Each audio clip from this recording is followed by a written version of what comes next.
This happened almost 20 years ago, when I was 18 years old. I still lived with my parents, even though I had just graduated from high school. I had just bought a new laptop, and after I was done getting it set up, I posted my old one on Craigslist. It was only 2 years old, but back then, that meant it was pretty outdated. It was a Dell PC with decent specs, and it was almost $2,000 brand new. I was asking only $500, because newer laptops at the time were a lot better. After listing it online, I didn't have to wait long for a response. A guy named Corey messaged me, interested in the laptop, but wanting to see it first. I wanted to set up a time to meet the following week, when I would be downtown. That way we could meet at a coffee shop or something. When I suggested that, Corey said that he needed it right away. For that reason, I agreed to let him come over to my house. I knew it would be smarter to meet in a public place, but our house was in the suburbs, and I didn't have a car. I know it was lazy and stupid, but I gave him my home address. My parents weren't home, but I figured it would be a quick sale, and didn't think anything would go wrong. Corey showed up later that day. It was a Saturday at around 7 p.m. I saw an older van pull into the driveway, and a man got out, but he wasn't alone. He had another guy with him. Both of them were at least 30, and much bigger than me. As soon as I saw them, I felt a little scared. Something about their presence felt off, but I brushed the feeling aside. After all, they were just there to look at a laptop. I let them in, and we set up in the kitchen. I began showing the laptop to Corey, and then his friend immediately asked me to use the bathroom. I pointed him in the right direction, which was just around the corner and down a short hallway. Then I focused on showing the laptop to Corey.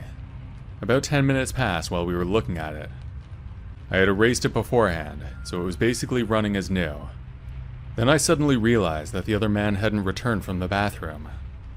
"Hey, is your friend all right?" I asked Corey. "Yeah, it can take a while sometimes. Don't worry," he reassured me. I listened as closely as I could, and heard footsteps, but they weren't coming from the bathroom area. They were coming from upstairs. Since it was just the three of us in the house, I knew it was him. The bathroom is on the main floor, so there was no reason for him to be up there. That was when I started to panic internally, but I tried to hide it. I casually asked Corey about his friend again, hoping my nervousness wasn't showing. His response was cold and intimidating. He placed his hand on my shoulder, not in a friendly way, but with a lot of pressure.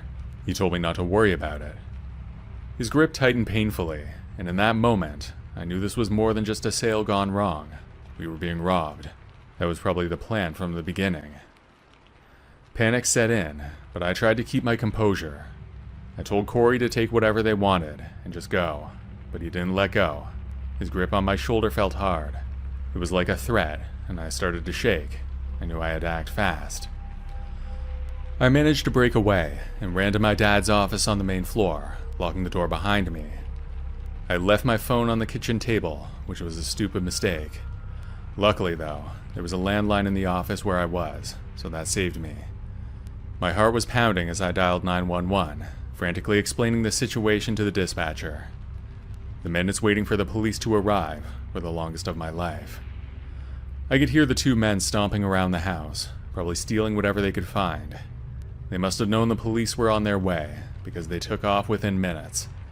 I watched out the front window as they went back to the van on the driveway and sped away. When I was sure they were gone, I came out to see what was taken. The only things I noticed missing on the main floor were the small TV in the kitchen and the laptop that I was selling. However, I later found out that most of my mom's jewelry was taken, as well as at least $200 in cash.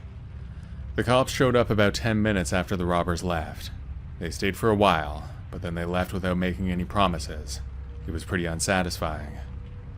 That was the last I ever heard from the police about what happened. I reached out to them several times, but they never got back to me. When my parents and sister got home, I had to explain what happened. They all thought I was joking at first, because I have a dark sense of humor, but when they found out it was real, they were mad too. I would estimate the losses at around $3,000, which was a huge amount of money for me at the time. Since it was all my fault, I had to pay it back. That was basically my whole summer of work down the drain. It was the last time I met a strange person off the internet. If I were ever to do it again, there'd be no way I would let them come to my place. It's public or no deal, without any exceptions.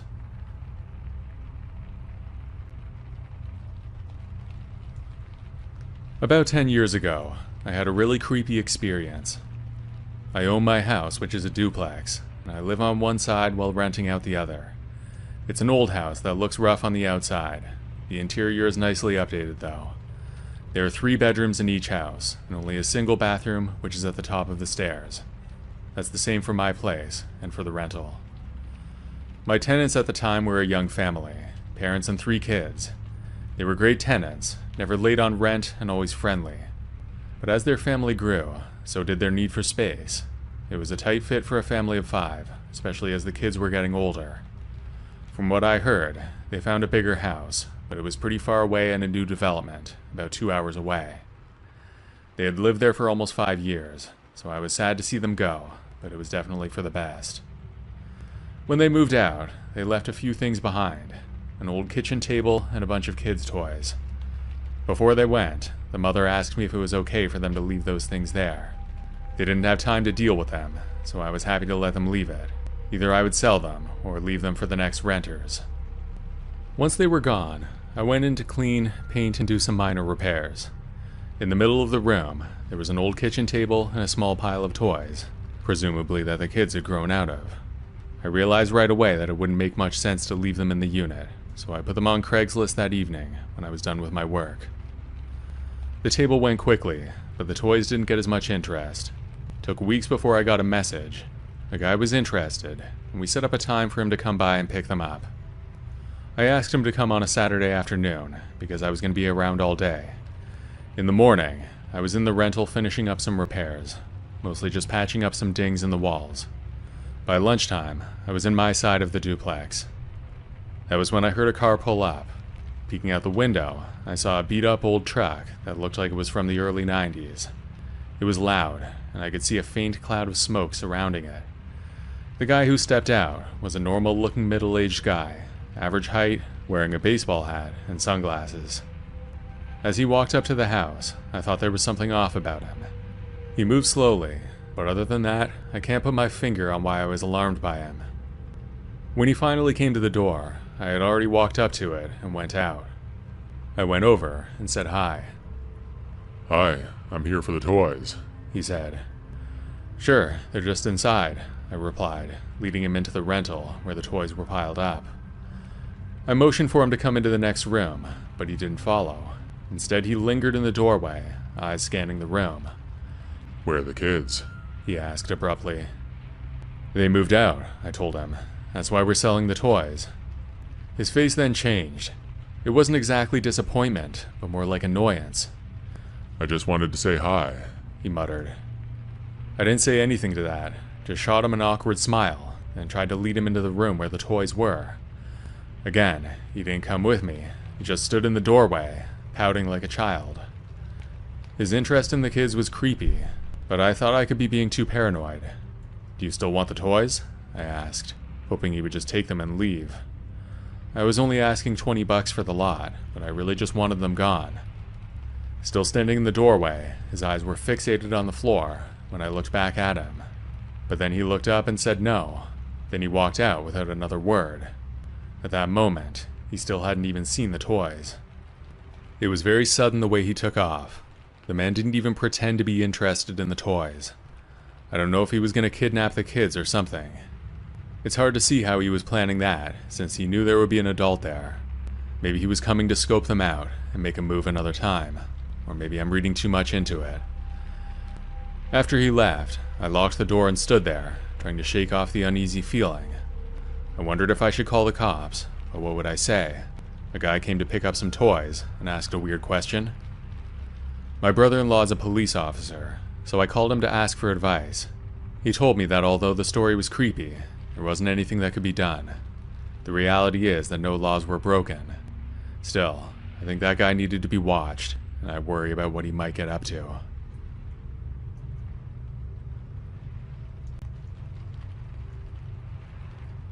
This happened during the summer before my last year of college. I decided to transfer to a school outside my hometown, because I was ready for a change. Also, my new city was a better place to find a job, so I decided it would be better to go out there for my last year. Since I didn't know anybody out there, I needed to find a place before moving. My summer job went until the second last week of August, so it was tough to do that. In the evenings, I was searching online to find a place. I was getting desperate as time went on, so I was sending out a lot of messages, even for places where I didn't really want to live. I found a posting for a room that seemed pretty good though. Affordable, well located, and just the right size. The pictures were decent too. Nothing fancy, but clean and bright. It was a room in a house with roommates, all of whom were students at my school. I was excited about that, because I didn't have any friends in town. The landlord and I sent a few emails back and forth, then we talked on the phone.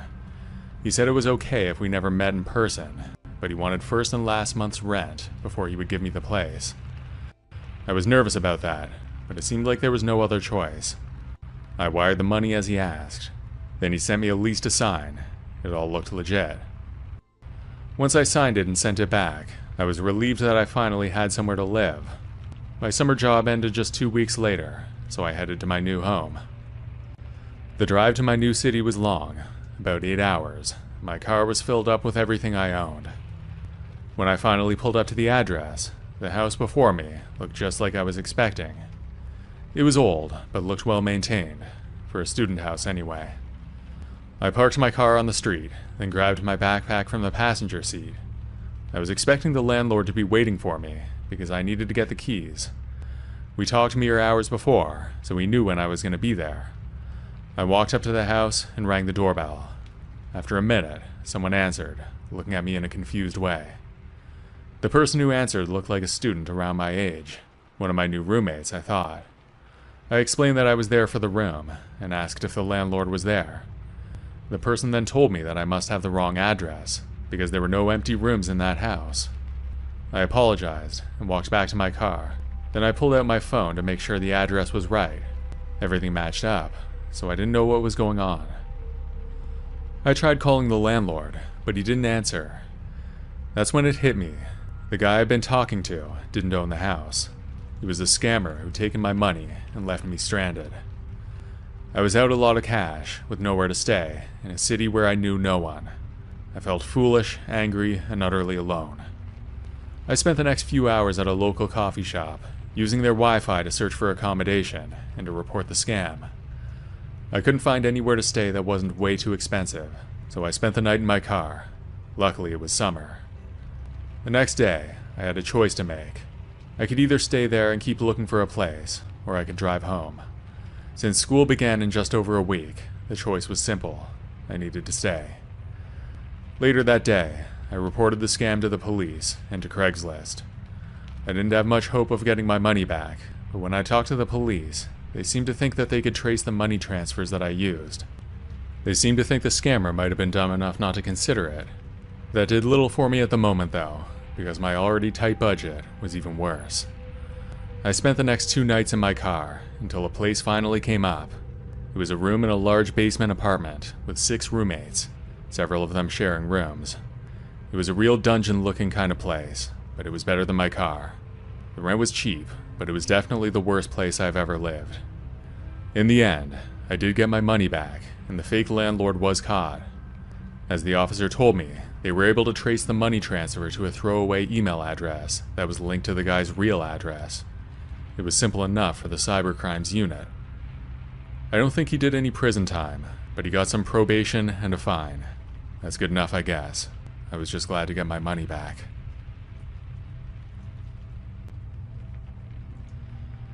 I went to college from 2006 until 2010, and this happened in the summer between my first and second year. I had spent the first 3 months of the break working for my dad, but our contract ended at the beginning of August. With no more work, I decided to move to the city where I was going to school and spend the last month of my break there. My friends and I had a house that we were already paying rent for, so that's where I was going to go. I had 2 roommates, and neither of them were in town yet, so I was basically alone almost every day. Most of my time was spent binge-watching the TV show Lost on my laptop. That got old after a while, so I started looking for work. Since it was only about a month before school started, I couldn't really find a full-time job. Instead, I was after random odd jobs on Craigslist and our school's message board. I had done a few days of work here and there. One guy hired me for the day to clean up some construction mess, mostly just sweeping up after the contractors left. Another time, I spent a day helping somebody who trims old trees, just random stuff like that. I was at home one day, scrolling through Craigslist, when I saw another posting. Someone needed help moving. It seemed pretty straightforward, so I shot them a message. The reply came quickly, and we arranged to meet the following day. I didn't think much of it at the time, just another day of work, hopefully. He picked me up in a large white van. We exchanged hellos and brief pleasantries. He told me his name was Jim, and then we went off. As we drove, he didn't say much, just the occasional nod and grunt in response to my attempts at small talk. Not a big deal or anything, but it was uncomfortable. He seemed awkward, but that was fine. We were on the highway for at least half an hour, and I didn't know the neighborhood we were in. It looked nice though, new at least. We pulled up to a house in a neighborhood that looked like all the others. It was a real cookie-cutter neighborhood, where each house was one of 2 or 3 different designs. It was obvious that it was new, because some of the houses were still under construction.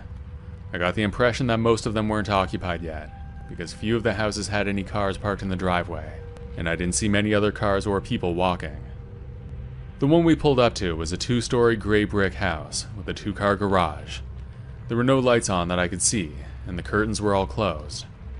He parked in the driveway, and we both got out.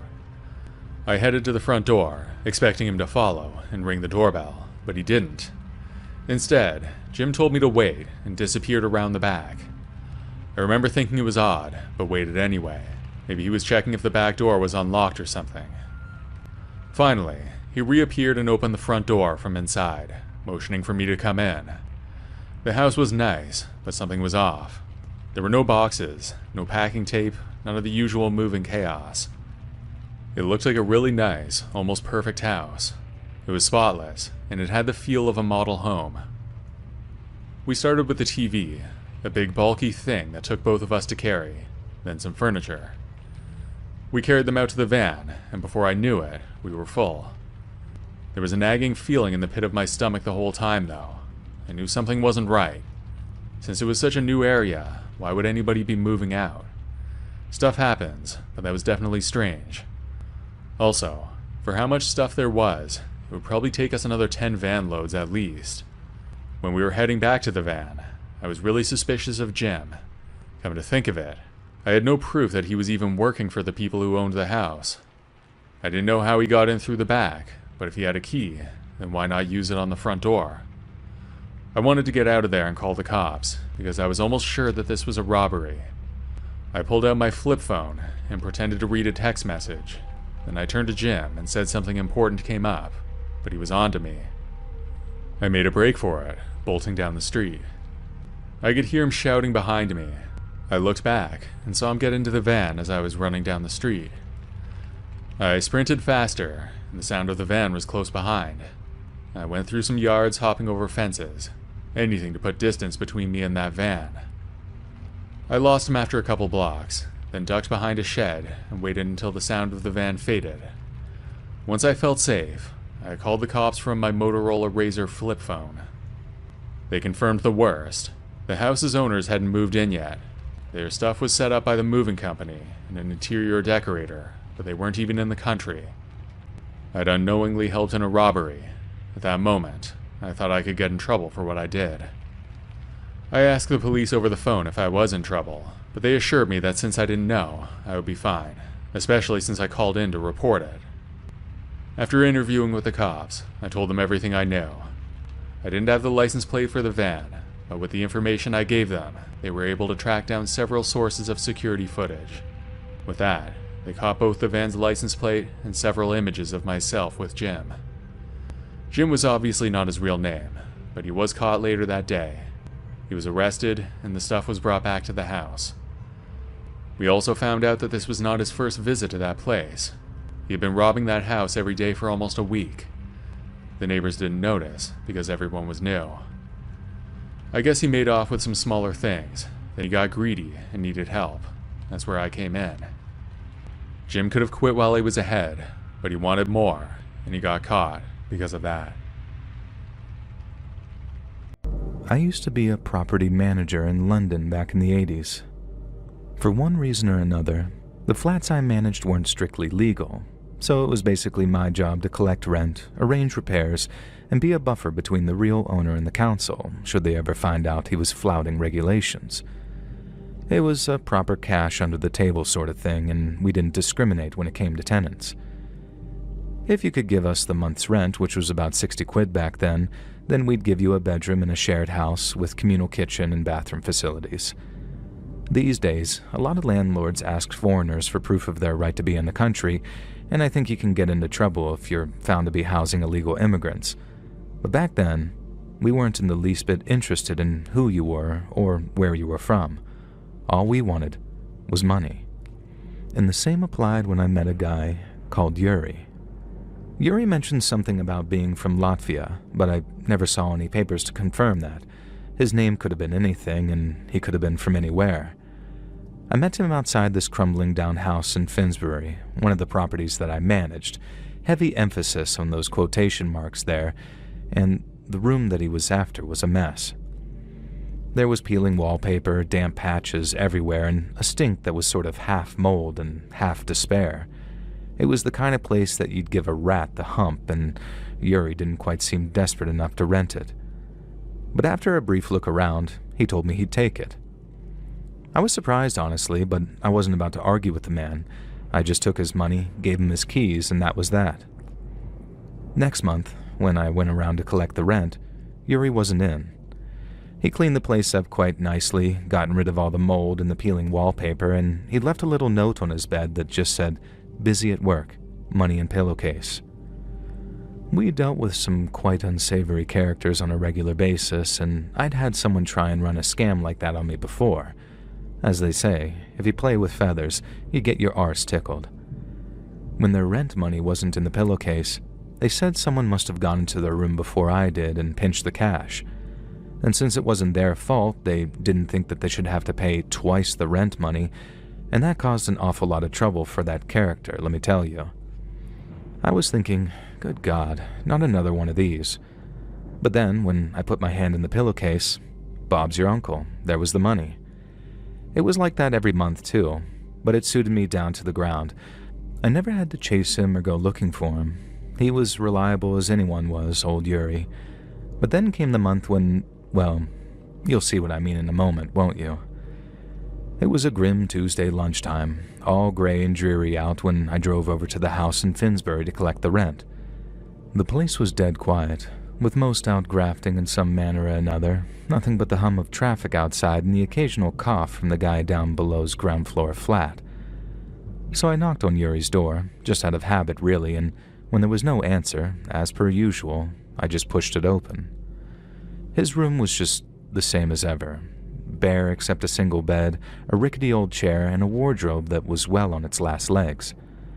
I went for the pillowcase, expecting to find the cash in the usual place, but there was nothing. I patted it down and shook it a bit, but still nothing fell out. That wasn't like Yuri at all. He'd only been renting about 6 months, but he'd always paid on time and in the same fashion, good as gold. Then I opened the old wardrobe to see if his clothes were still there and saw they were all gone. It was completely gutted. I hardly ever found a reliable tenant like him, not in our game, so it always stung a bit whenever they decided to move someplace else. I was about to leave and I was right on my way out the door when I spotted something under the bed. It was a suitcase, brown leather and bashed up around the edges. I'm not one for poking my nose in where it doesn't belong, but something didn't feel right. All of Yuri's stuff was gone and he hadn't left any rent money either. So what was his suitcase doing under his bed? I thought for a second, then said to myself, "Stuff it. I'll have a quick look and see if there's a note or something."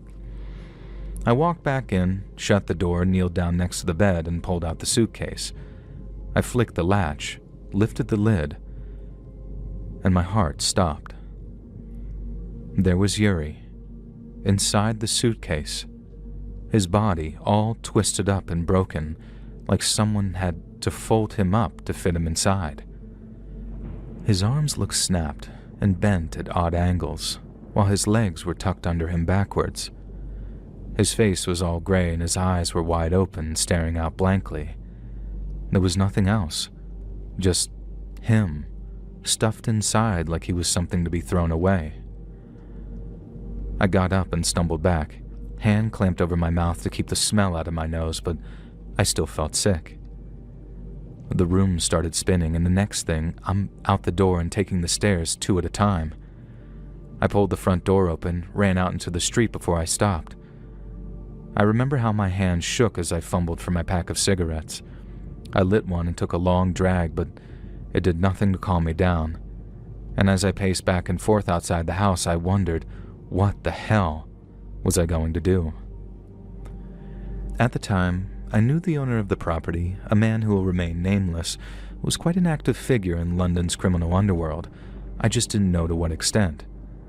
That meant that he'd probably go mental if I just phoned the police and invited them into one of his gaffes. But this wasn't just a broken window or a tenant who wouldn't pay up. This was a goddamn body. I dug out a few coins from my pocket and walked to the phone box around the corner, and from there I rang the owner, the cig burning down my fingers as I dialed his number. His missus picked up the phone, handed it over to him, then I told him all about the body in the suitcase. I obviously didn't just come out and say it, not over the phone, but we had a way of talking back then where you said things without saying them. Once he'd gotten the gist of it, I thought that the owner was going to flip his lid, but instead, he stayed calm, a bit too calm under the circumstances, and asked me if I was sure the tenant had departed. When I told him I was sure as eggs, he told me not to involve anyone else and asked where the tenant was right now. Then when I told him, he asked me to help the tenant move out. I told him in so many words anyway, that if he thought that I was getting involved in a murder, he was mad. I said we needed to call the police, limit what they were told about the properties and the tenants, then hope they breezed past us without getting a whiff of what we were doing. But the owner wasn't having it. He said if I went to the police, not only would I be out of a job, but I'd also be in serious trouble. Then before I could argue further, he hung up. Until that day, all I knew about the owner of the shared house was that he was involved in renting flats. Well, dodgy ones at that. I might have been a bit of a geezer back then, but I wasn't stupid, and what he said on that phone clued me into the fact that whatever else he was involved in, it was a lot more illegal than just some dodgy flat shares. My heart was pounding after that phone call, my head spinning with all kinds of frightening realizations. For the past God knows how long, I've been working for someone who was now casually telling me to dispose of a body like it was nothing. This was more than just being some dodgy landlord. You'd have to be a real dark kind of person not to even flinch at something like this. But this guy knew my name, my family's names, where I live, everything. But at the same time, my fingerprints were on that suitcase, and if I didn't get out ahead of it and tell the coppers that all I'd done was stumble across it, then there was a good chance that I'd be going down for something, maybe even murder. I didn't want to go back to the house, and I didn't want to just drive home either, so instead, I went to the pub. There was a place called the Red Lion down the road from the phone box, and even though it was only a bit past 12, I drank a pint of lager in about 4 or 5 gulps just to steady my nerves.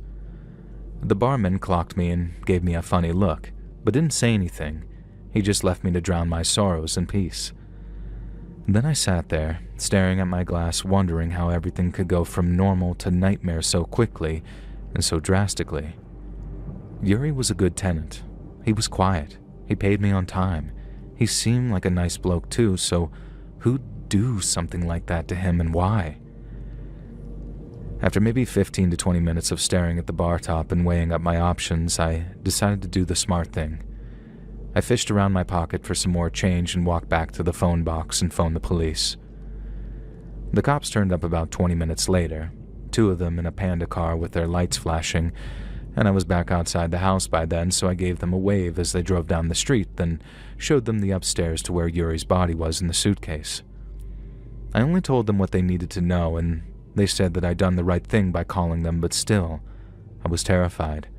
because I knew that as soon as my boss got wind that I'd been talking to the police, I'd be in deep, deep doo-doo. That night, I crashed at my mate Dave's place over in Camden. I couldn't go back to my own flat, it'd be too risky, so he gave me a place to sleep for the night.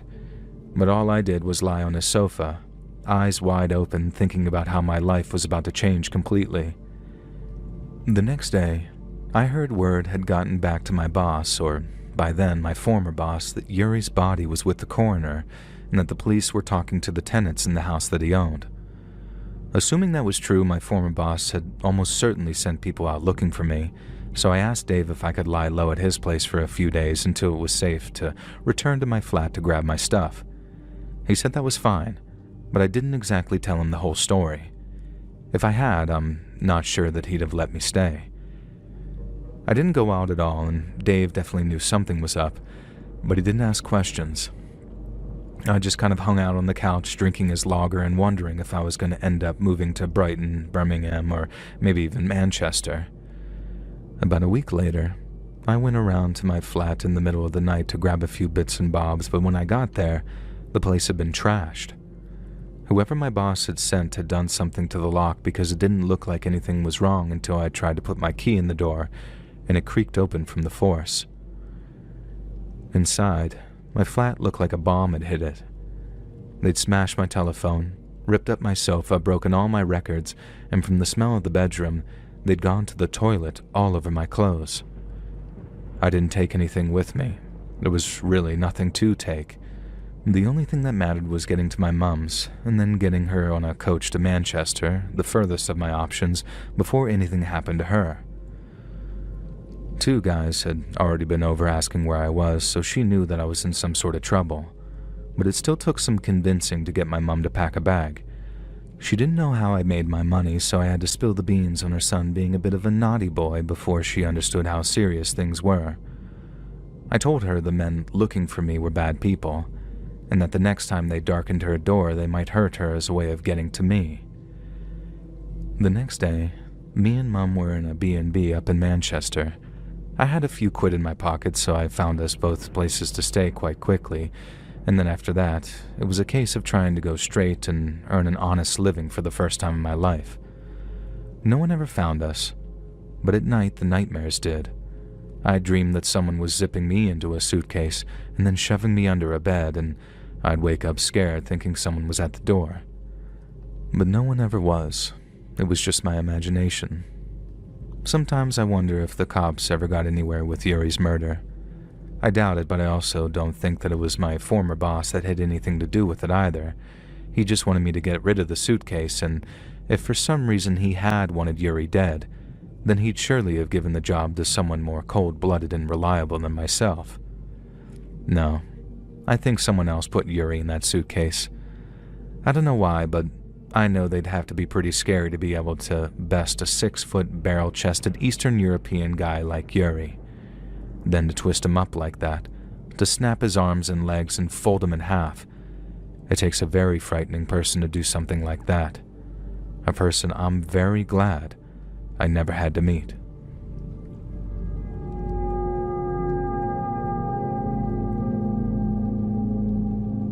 My name's Jada, and this story takes place during my second year of college. That year, I moved into a house with 3 of my friends, Kim, Sarah, and Maya. The house was old and run down, as most student houses were. It was a 4-bedroom place that had clearly seen better days. It wasn't surprising, considering it had been rented out to college students for years. The carpets were worn, the walls were covered in layers of peeling paint, and the kitchen appliances looked like they were from the 90s. Still, it was cheap, and that was what we needed. The landlord's name was Phil. He was in his mid-40s and always dressed like he was trying too hard to look important. He had shiny dress shoes, slicked back hair, and a Bluetooth earpiece that he wore all the time. The first time we met him, he handed us the lease and gave a speech about the house rules. Something about him put me off, but my friends didn't seem to notice, and we all signed the lease anyway. At the end of the day, the rent was dirt cheap, and none of us could afford to be picky. Moving in was chaotic, but exciting. We spent the first week cleaning and unpacking. We were trying to make the place feel like home. There were quirks to the house that we laughed about. There was a light switch that didn't do anything, a creaky step on the staircase that couldn't be avoided, and the basement door wouldn't stay closed, no matter how many times we tried to latch it. Despite its flaws, it was our place, and we were determined to make it work. Over the first few months, nothing really happened. We went to class, hung out with friends, and hosted the occasional get-together at the house. Phil never came around during that time, which was fine by us. As far as we were concerned, the less we saw of him, the better. We paid our rent on time, and figured that was all he cared about. It wasn't until winter that things started to get strange. One day, the heat stopped working entirely. I remember sitting in the living room with my roommates, wrapped in blankets, and joking about how college life meant freezing to death in a rundown rental. We called Phil to let him know about the problem. I was expecting him to send a professional to handle it, but he insisted on coming over himself.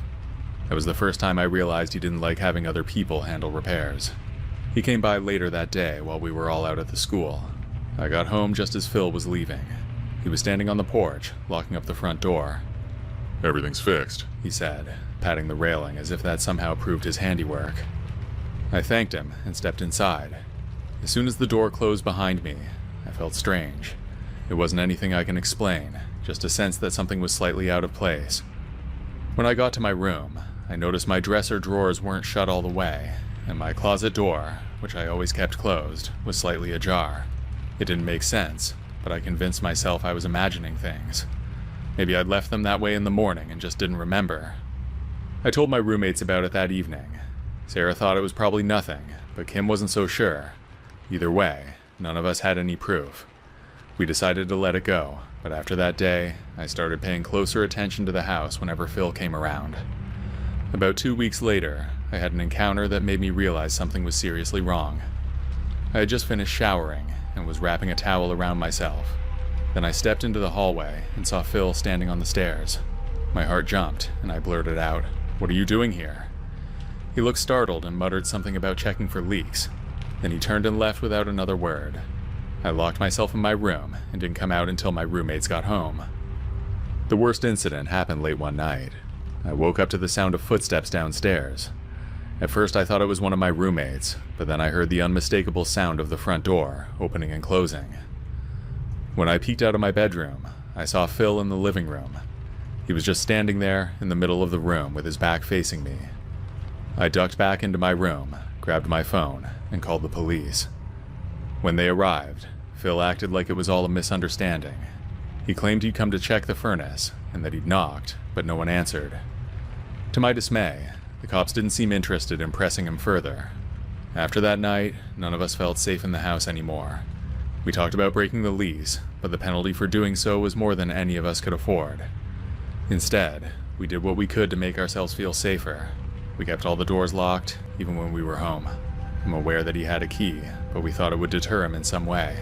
Maybe it would help if we had to call the cops again. Sarah bought a cheap chain lock for the front door, and Kim set up an old webcam she had lying around to watch the living room. Maya started spending most nights at her boyfriend's apartment, leaving the rest of us to fend for ourselves. But all of that didn't matter anyway, because Phil didn't come back after the night the police showed up. The day our lease ended felt like a finish line we'd been crawling toward. We packed up our things in record time, barely bothering to clean up after ourselves. None of us cared about the security deposit anymore. We just wanted out. Phil showed up on the last day to do a walkthrough, but we made sure we were all there together. None of us wanted to be alone with him. Looking back, I wish we'd done more to stand up to him. Maybe we could have gotten out of the lease, or found a way to report him more effectively to the police. At the time, though, we were just a group of broke college students who didn't know how to handle something like that. I've lived in a lot of places since then, but I've never had a landlord as creepy as Phil. I hope I never do again.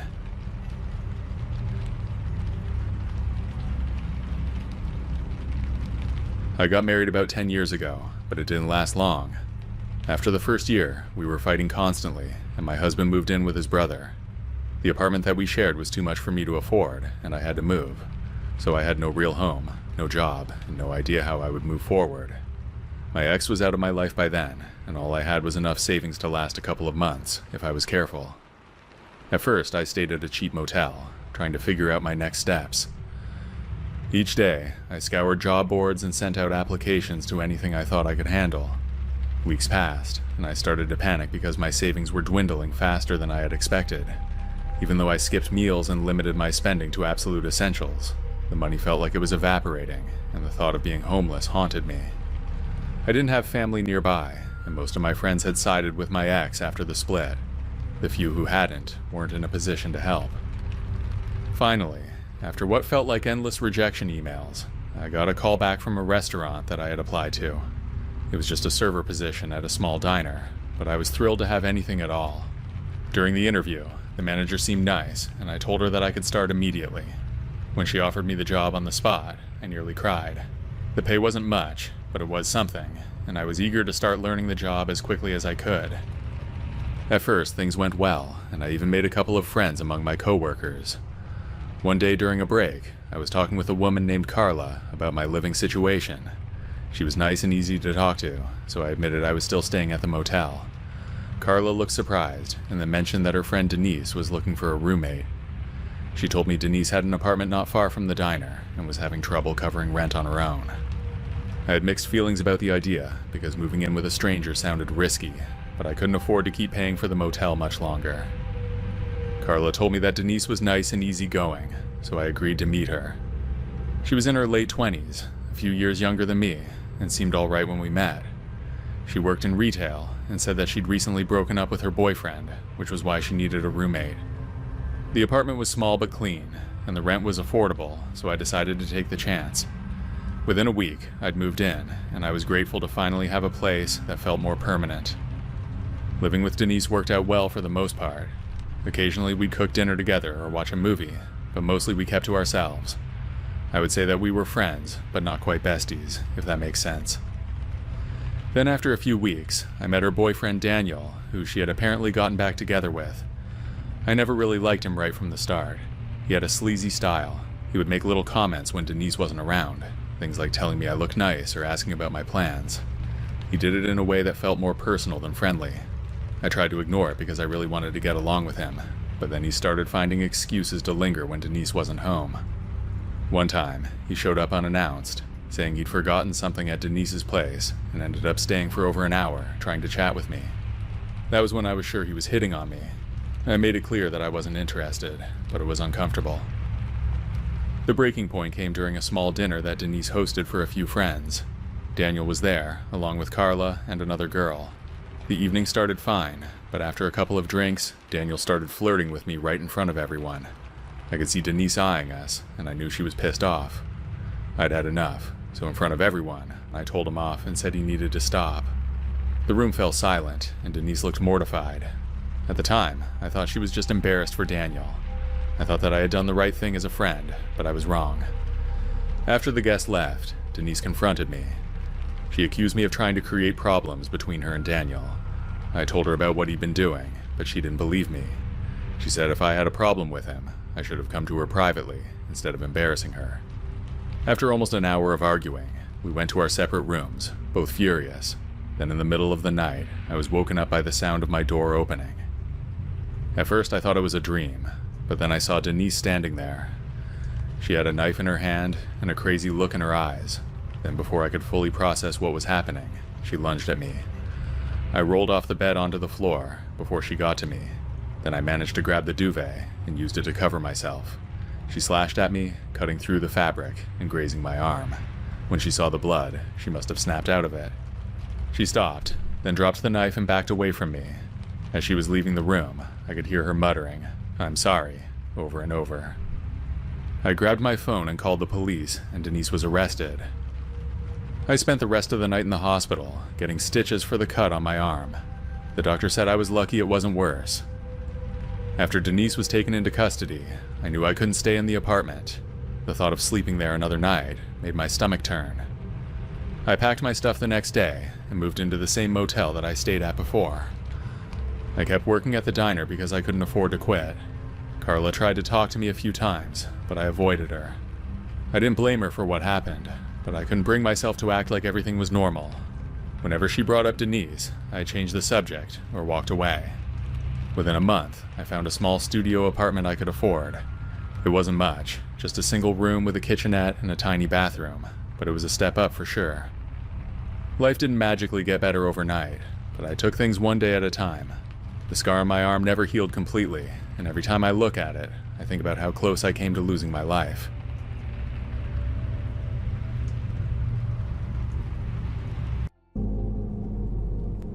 I stumbled across the link on a Craigslist psych discussion forum. I wasn't looking for anything specific, just killing time scrolling through threads on lucid dreaming and conspiracies about subliminal messaging. And then I saw the post. Live feed, smiling man, watch if you dare. It had a single link, no description, and a sense of weirdness that kind of pulled me in, and against my better judgment, I clicked on it. The stream loaded quickly, revealing a man sitting in a plain wooden chair in the middle of an empty room, and the lighting was flat and harsh, giving the whole scene a very clinical vibe. He was staring directly at the camera, unblinking, with the kind of smile you'd expect from someone trying too hard in a family photo. It wasn't quite unsettling at first, it was just kind of strange, and I waited for him to do something. A wave, a twitch, a shift in his seat, anything. But he didn't. He just sat there, his wide eyes locked on the lens, his lips frozen in that eerie grin, and I checked the timestamp. It was live. I remember thinking, well, this is weird, while glancing at the chat window. It was empty, no viewers except for me, and curiosity kept me from watching. Now 5 minutes turned into 10, and then 20. He didn't move once. No blinking, no fidgeting, nothing. It was like he was frozen in time except for the faint rise and fall of his chest. The longer I stared, the more unnatural it felt, as if he were daring me to keep looking. And then suddenly, I heard a noise. At first I thought it was my imagination, but it grew louder, a faint creak like footsteps on old wood. But the man didn't react. The sound got louder, footsteps echoing faintly in the stream, coming from somewhere out of view. A shadow flickered across the far wall of the room and my stomach tightened. Someone was there. Someone else. I leaned closer to the screen and my pulse was quickening. A figure appeared, blurry at first, and then cleared as they moved cautiously into the frame. It was a man, dressed in dark clothes, wearing a ski mask, and he was holding a sledgehammer. The intruder didn't seem to notice the live camera at first. He glanced around the room, gripping the hammer tightly, and then froze when his eyes landed on the smiling man. But that man, he didn't move an inch. His grin didn't falter and his gaze didn't shift. The intruder hesitated, his posture stiffening. He took a step closer, waved a hand in front of the smiling man's face. Nothing. And then he whispered something, low enough that I couldn't make it out. The smiling man stayed silent, and he didn't even blink. The intruder backed away slowly, muttering to himself, and then turned and bolted out of the frame. I heard the sound of a door slamming shut somewhere off-screen, and for a moment the room was quiet again, except for the faint hum of the camera. The man didn't so much as flinch. I closed the tab, but the image of his frozen, smiling face stayed with me long after. I never went back to that stream, but sometimes I wonder how many people have found it since, and who's really watching who.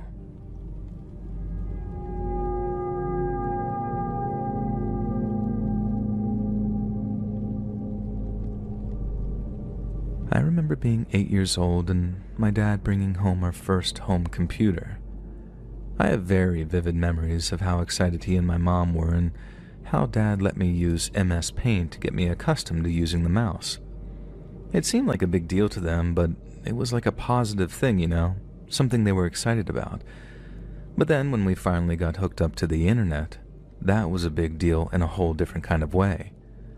My dad treated the computer like it was a gift from the gods and the key to the 21st century, which I guess in many ways it was, kind of. But he treated the internet like it was a loaded gun. I later learned that an uncle had warned my mom about how the internet was full of very dark stuff that had warped my young mind. And while I'd say that that statement had a whiff of hyperbole about it, I can't say it's completely false either. Maybe 6 or 7 years later, when I was finally allowed to surf the internet unsupervised, I discovered a little website you may know as Craigslist.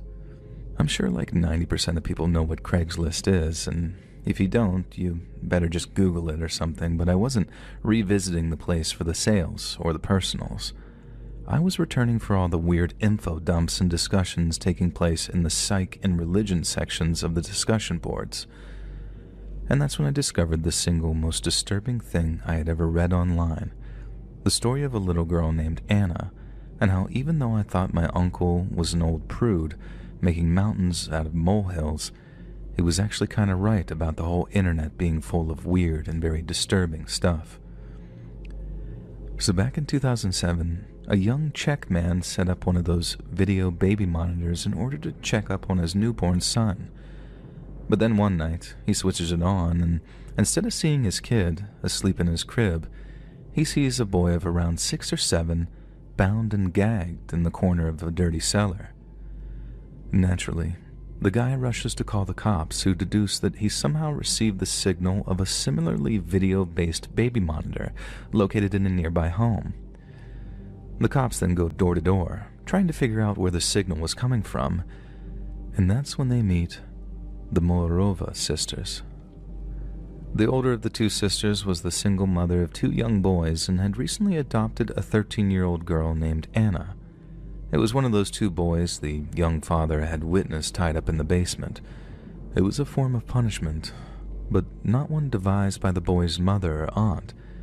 It was little Anna's idea, the 13-year-old girl adopted by the older Moorova sister.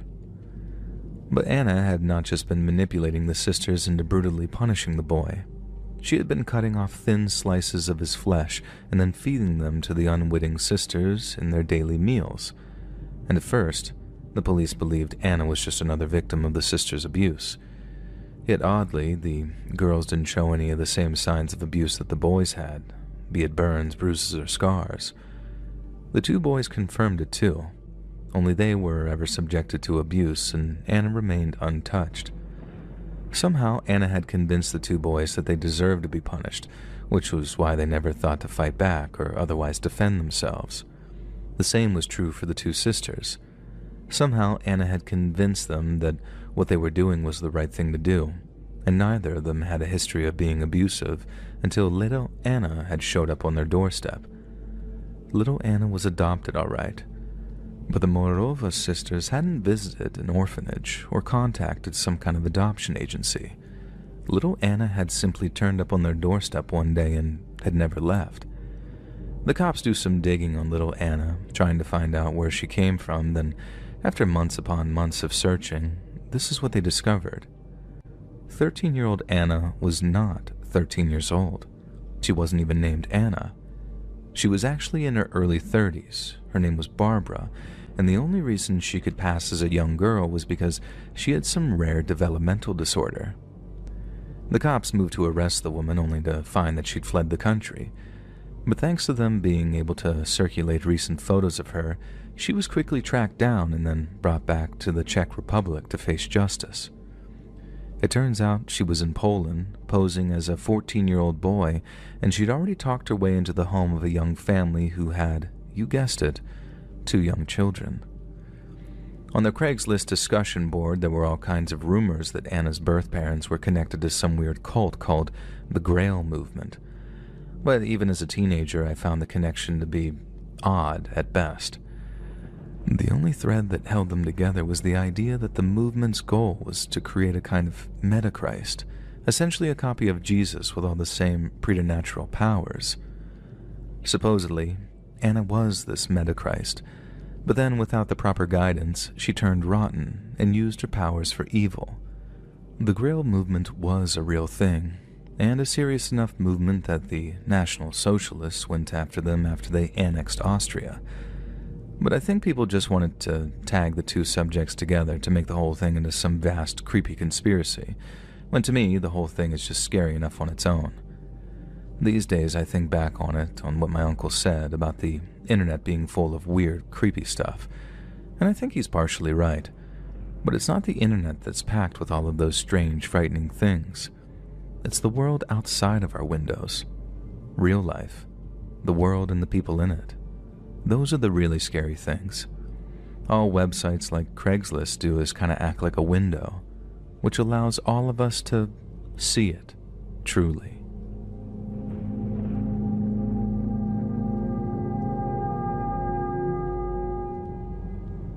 Way back before I moved out of my parents' place, my little cousin spilled Mountain Dew all over my PlayStation and just totally fried the thing. A few hours later, I was scrolling my local Craigslist when, bingo, I see a PS3 for sale for $100. The post said it was in good condition, and the seller claimed that he needed the money urgently. It seemed too good to be true, but since it was the holidays and everywhere was mostly snowed in, I was bored out of my mind, and I was desperate. I texted the number listed, and the seller replied quickly, suggesting that we meet in the parking lot of a closed-down Kmart on the edge of town. He insisted on cash and stressed the need for a quick transaction because he didn't want to be sitting in his car freezing his butt off. I felt uneasy. I told myself that I'd be careful. As long as I saw the PlayStation 3 before handing over the money, I figured I'd be fine. When I pulled into the lot, it was completely empty, aside from the dark car parked at the far end, and a man in a hoodie leaned against the driver's door. He raised a hand in acknowledgement as I approached, and then asked if I had the cash. His tone was casual, almost bored, so it didn't raise any red flags at all for me. I nodded, and then he motioned toward the backseat of his car, saying the PlayStation 3 was there and inviting me to check it out. I stepped out of my car, walked towards his, and then opened the back door. Inside was a box, but something was off. It wasn't sealed, and when I lifted the lid, it wasn't a PlayStation 3. Instead, it was an old, dusty console that looked like it hadn't worked in years. And before I could react, I sensed the guy stepping closer behind me. Then out of nowhere, he pulls a gun from his waistband and tells me to hand over the cash, or I'm dead. The whole time his voice was low and controlled, and he didn't sound remotely nervous. But I felt like I was about to piss my pants as I reached for the envelope in my pocket. As I turned to hand it over, I caught sight of another person in the driver's seat of his car, crouched low and watching very intently. This wasn't just a bad deal. It was a straight-up setup.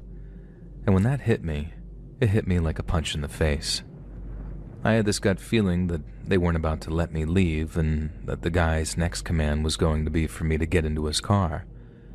Instead of just handing over the money and staying put, I tossed the envelope into the car, then instinctually just bailed. I threw the cash in the hopes they'd be happy with their $100, but then, looking back on it, who robbed someone for just $100? They didn't want the money. They wanted me. And from what they did next, I'm not sure if they cared if I was dead or alive. The first gunshot cracked the air behind me, and then the asphalt kicked up near my feet. I didn't waste a second. I dove from my car, fumbling with my door handle until a second shot followed, louder and sharper and shattering my rear window. I finally got the door closed, started the engine, and then just stomped on the gas, tires screeching as I peeled out of the parking lot as fast as I could. My hands were shaking so bad I could barely hold the wheel. When I finally made it home, I locked all the doors and sat in the dark for hours, trying to shake off the shock. The shattered glass in my back seat was a grim reminder of just how close I'd come to something far worse, a near miss that could have ended much differently. Back when I was younger, a little reckless, and eager to find love, I thought it'd be a great idea to check out the personal section on Craigslist. Most of the ads I saw were either blatantly fake or downright creepy, but after scrolling for a while, one caught my eye. It was very short and straightforward. Looking for something casual, just broke up with my boyfriend, don't want anything serious, message me if you're interested. Something about it seemed genuine, and the attached photo sealed the deal. And this girl was gorgeous, like sort of way out of my league, so I decided that I'd send her a message. She replied almost immediately, and things moved fast, really fast, and within a few exchanges, she was sending provocative pictures. And I really couldn't believe my luck, but something felt off, like it was way too good to be true. Now, half joking, I sent her a message, "If this is real, send me a picture with my name written on a piece of paper." And to my shock, she did, and that was really all the proof I needed to know that she was real. We kept talking, and she told me that she wasn't looking for anything serious, just a no-strings-attached hookup. Her ex had just moved out, and she wasn't ready for a relationship. She just wanted to have some fun. She then gave me her address and told me to come over. And to make sure everything was legit, I called her, and she answered on the first ring, and her voice was just as alluring as her photos. She said that she was at home, waiting for me. It all felt like a dream that I was going to wake up from at any second, but it wasn't. It was real. When I pulled up to that address, it was a quiet suburban neighborhood. The house looked normal, with a nearly trim lawn and a long driveway. I called her again to let her know that I was there. No answer. I tried again, and still nothing. I started to feel uneasy, but I was convincing myself that I was overthinking. Maybe she was just in the bathroom or had stepped away from her phone. Trying to shake off the nerves, I got out of the car and walked toward the house, and that's when I saw them. 2 men were standing in the window, staring me down as I walked up the driveway. They each looked extremely sketchy, like they'd stepped straight out of a police lineup, and one had a shaved head and a sort of scowl, while the other was very wiry, with tattoos covering his arms. And my blood immediately ran cold. Every instinct in my body screamed at me to get out of there, and without a second thought, I turned and sprinted back to my car. My heart pounded as I jumped in, locked the doors, and just sped off. My hands were shaking, and I couldn't stop glancing in the rearview mirror, half expecting to see them chasing after me. When I finally got home, I tried to calm myself down. Maybe it was a misunderstanding, and maybe those guys had nothing to do with her. But deep down, I knew better. About an hour later, I got a text from the girl. "You're a loser," it read. "That was my boyfriend, and we were just messing with you." I stared at the message, feeling a mix of anger and relief. So much for the ex part, right? And I tried to brush it off as some sick joke, and they probably got a kick out of scaring guys like me. It was messed up, sure, but at least I was okay, I guess. But a few days later, the local news told a much darker story. A man had answered a Craigslist ad in that same neighborhood, and when he showed up, 2 men ambushed him. They beat him, robbed him, and left him barely alive, and he ended up in the hospital fighting for his life. The police said it was a setup, and in the description of the house matched the one that I had been at, and a very cold chill ran down my spine. I couldn't stop thinking about how close I'd come to being their victim. If I hadn't noticed those guys in the window, I might not have made it out, and the thought haunted me for a while. These weren't just pranksters messing around. They were predators, willing to hurt someone for a quick payday. They lured me in with fake promises and a pretty face, and I'd almost fallen for it. Even now I can't shake the memory. The way those men stared at me, unblinking, as if I'd already been caught in their trap. And the relief that I felt when I drove away was replaced by a very sickening realization.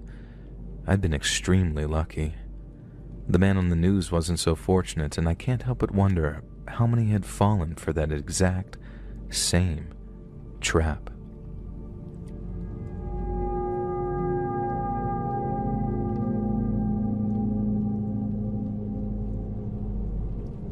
I met him through a Craigslist personals ad. His posts weren't anything fancy, just kind of awkward and sweet, and it said something like, "Looking for someone to grab a drink with, laugh a little, and see where it goes?" And it caught my attention because it felt real. And we started swapping emails, and he came off as funny and kind, maybe a little rough around the edges, but not really in a bad way. Then, after a week of chatting, we agreed to meet up in person. The bar was crowded, but we found a quiet corner to sit and talk, and right away, I noticed that he had this natural charm about him. He was funnier and way more engaging in person than I expected. He made me laugh, and the way he listened and responded made it feel like he'd be a great listener and maybe at some point in the future, a very attentive boyfriend. And as the night went on, he suggested heading to a nearby pool hall so we could continue enjoying one another's company. And I thought, why not? I had driven, so I offered to take him there. At the pool hall, we played a few games and the conversation kept flowing. He'd made me laugh, so much so that I almost forgot that we'd only just met. And then suddenly, his phone buzzed on the table and he looked at the screen and his face sort of dropped and then everything changed. "I need to tell you something," he said. And I froze, not really sure what was coming. "I'm a convicted felon, and I just got out of prison." And my mind started spinning. I didn't even have time to process that before he said, "And I have a girlfriend. I live with her, but it's not serious. I'm just staying there until I get back on my feet." And I was completely blindsided. This man who had been charming and funny all evening had just thrown all of this at me like it was no big deal. Then he added one more thing. "She just texted me. She walked into the bar earlier and saw us together, and she knows I'm with you." In that moment, I knew the date was over. I wanted to get out of there, but I'd driven us, and I didn't feel right just leaving him stranded. I told him that I'd take him back to his car, but the vibe on the drive was completely tense and uncomfortable. And as we drove, the alcohol must have really hit him because he started crying. Just quiet tears at first, but then it turned into full-on sobbing. He kept apologizing over and over, saying how much he regretted everything, and I didn't know what to say. And then out of nowhere, he reached for the car door handle. And a panic rose up inside of me, and I yelled, "We're on the goddamn highway!" And he didn't seem to care. He was crying so hard, and it was like he wasn't even hearing me. And I hit the child locks as fast as I could. I yelled at him, trying to stay calm, but inside I was terrified. I didn't know what he was going to do next. The rest of the drive felt like it took forever, and he kept mumbling and crying, and I just focused on getting us back to the bar as fast as possible. When we finally got there, I let him out and watched him stumble to his car, and as soon as he was out of sight, I just drove away as fast as I could. I thought that was the end of it, but a few days later I got a message from an unknown number. It was his girlfriend, and my stomach dropped. She sent pictures of her face, bruised and swollen with a split lip, and she told me he'd beaten her up after our date. She'd confronted him about seeing me, and that's how he reacted, and I felt sick. This man who had made me laugh and seemed so sweet at first was a violent monster. I couldn't believe that I'd spent an entire evening with him, laughing and having fun, all while being completely unaware of what he was capable of. His soon-to-be ex-girlfriend and I started talking more and more after that, and she told me all about the things he'd done to her, and it was horrifying. Then not long after, she left him for good, and we actually became friends. It's strange how something so terrible can lead to something good, but I guess that's life. And that night changed me. I learned to trust my gut and pay attention to those red flags. If something feels off, it probably is. And looking back, I can't believe how close I came to being another one of his victims, and it serves as a reminder to be careful and to never underestimate what someone is capable of.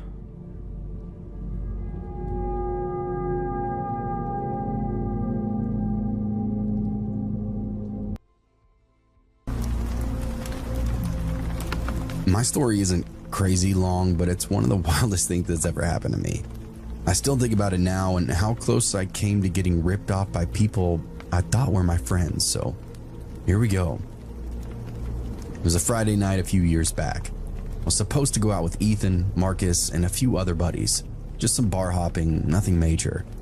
But that afternoon, I got hit with something nasty, fever, chills, full body sweats.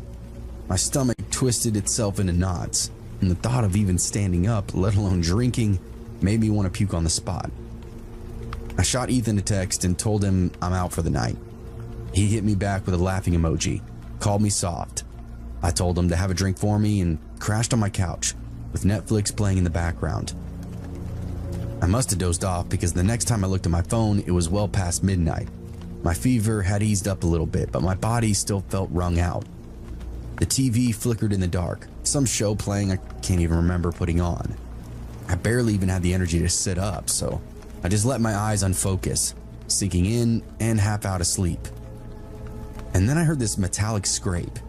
At first, I thought it was the TV, some weird sound effect, but when I turned the volume down, I heard it again. And this time, it was followed by whispering outside. My body went rigid, whispering. Low, hushed voices just outside my door. My mind quickly scrambled for some kind of explanation. Was it the neighbors or maybe drunk kids messing around? But then I heard that metallic scrape again, but it was longer this time, like something being dragged across my lock. My stomach quickly turned to ice. I slid off the couch, moving slowly and carefully. The TV cast just enough light to keep me from tripping as I crept towards the front room. I pressed my back against the wall near the window, took a deep breath, and then just barely peeked through the side of the curtain. Two men, dressed in dark clothes, both wearing ski masks. One was hunched over my front door, working at the lock with something thin and metallic, a lockpick. The other stood a few feet back, glancing around, shifting from foot to foot like he was really nervous. My throat locked up immediately. This ain't a prank. This is real. I stumbled back from the window and fumbled for my phone. My hands were slick with sweat as I unlocked it and dialed 911. The dispatcher answered, voice steady and professional. 911, what's your emergency? There's two guys outside my house. I swallowed hard. They're trying to break in. Can you confirm your address, sir? I gave it to her, whispering. My body felt electric, every nerve on edge. Where are they in the house? Front room. I can see them through the window. I don't think they know I'm home. Stay quiet. Officers are en route. I peered back through the curtain, breathing barely. The guy at the door continued to jiggle the knob, muttering something. I could just make out his voice now, rough and impatient. But at the same time, it was familiar. A sick feeling crawled up my spine. I knew that voice. I told the dispatcher, barely even believing my own words. I think I know one of them. There was a pause on the other end. You recognize him? I mean, I can't see his face, but his voice? My mouth went dry. Yeah, I do. Were you supposed to be out tonight, sir? That question hit me like a slap. I blinked, my brain working slower than it probably should have been. Yeah, I whispered. I was supposed to be out tonight. The dispatcher's tone then sharpened. It's not uncommon for burglars to plan jobs based on when they know somebody won't be home. You may have been targeted by somebody you know. A cold weight then settled in my gut. I stared at the guy at the door, his build, his movements, the way he was shifting when he got frustrated. Every part of him was screaming something I didn't want to believe. Ethan. That realization made my skin crawl. My friend? A guy I was supposed to be out drinking with. He thought I wasn't home. He thought my house was empty. The dispatcher kept talking, telling me to stay on the line, but I wasn't listening. I hung up and called Ethan. Outside, I saw his phone light up in his pocket. He froze. The other guy just looked at him, confused. Ethan hesitated and stared at his phone for a second. Then, instead of answering, he sent it to voicemail. My stomach twisted and I called again. This time, he didn't even check, just let it ring. I swallowed down the fear and that rage bubbling up underneath my skin. I typed out a text with shaking fingers. I'm home and I can see you. Ethan checked his phone and stared at the screen, and then bolted. I watched him and the other guy sprint down the street, their dark figures vanishing into the night. But they didn't make it far. The second they hit the driveway, red and blue lights flashed and sirens ripped out through the air. The cops were already here. The moment the sirens hit, Ethan and his accomplice skidded to a stop, and for a split second, they looked at one another, then bolted in opposite directions. It didn't matter though, the cops were already fanning out, voices barking commands. Hands where I can see them!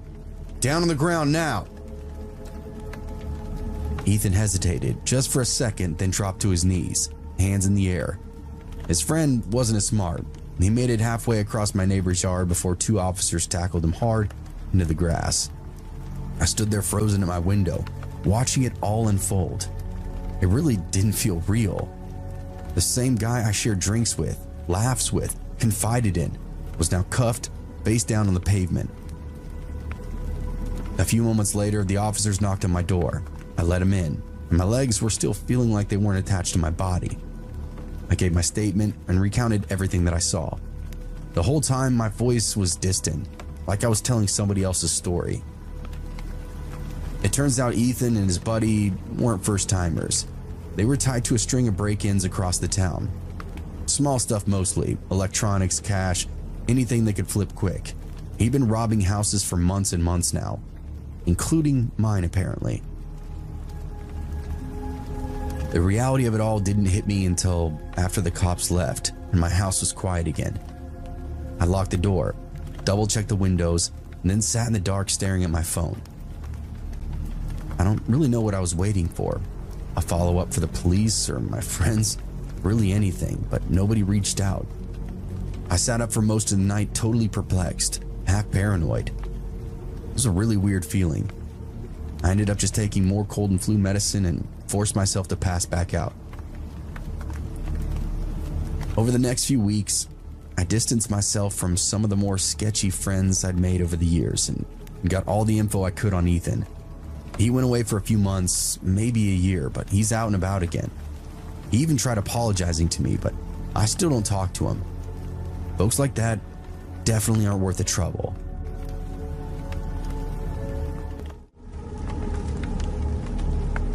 I didn't think twice about that night when it started. It was just one of those evenings, that same routine that I'd done 100 times before. I got off work early, one of those rare miracles that really didn't happen very often, but I didn't question it. Picked up Darcy from the babysitter, buckled her up into the car seat while she babbled along about the cool stuff that she did that day. The usual. The house was dark when I got home, the late autumn chill creeping in. Darcy clung to her stuffed rabbit as I carried her inside, kicking the door shut behind us. The house smelled like garbage, adding to the list of stuff I needed to get done. I flicked on the lights and set her down, and shrugged off my coat. I was just about to start dinner when my phone buzzed. Hey, I'm gonna be late, at least another hour. Of course. I sighed, stuffing my phone back into my pocket. That left me alone with Darcy, longer than expected. I guess not a big deal, but I was already tired. I just needed to get the house together. Okay, kiddo, I said, scooping her up. Let's get you set up so mommy can get rolling. I plopped her in front of the living room with a sippy cup and her toys, turning on something animated to keep her occupied. She giggled, completely unaware that my energy was running on fumes. The kitchen was cold, even with the oven on. I moved throughout the motions, chopping vegetables and setting water to boil. That kind of mindless task that you do on autopilot. My phone buzzed again, another text from Tyler. As I typed out a reply, I heard something from the living room, this soft thump. I thought for a second, maybe I dropped a package of pork chops on the floor. No, they were still on the counter. Okay, well, maybe Darcy knocked something over, one of her toys. But then a few seconds later, I heard something else, something closer to a jingle. I turned my head, frowning. All right, something's off. I stood there for a moment, knife still in hand, trying to listen past the sound of boiling water. The house went back to quiet again. No thumps, no jingling. Maybe I imagined it. I shook my head and went back to chopping. Pulse just a little quicker now. Tyler texted me again. I'm sorry, I'm ready to be home. What's for dinner? I started typing back when another sound reached me. Not a thump this time, this kind of whoosh, like air moving where it shouldn't be.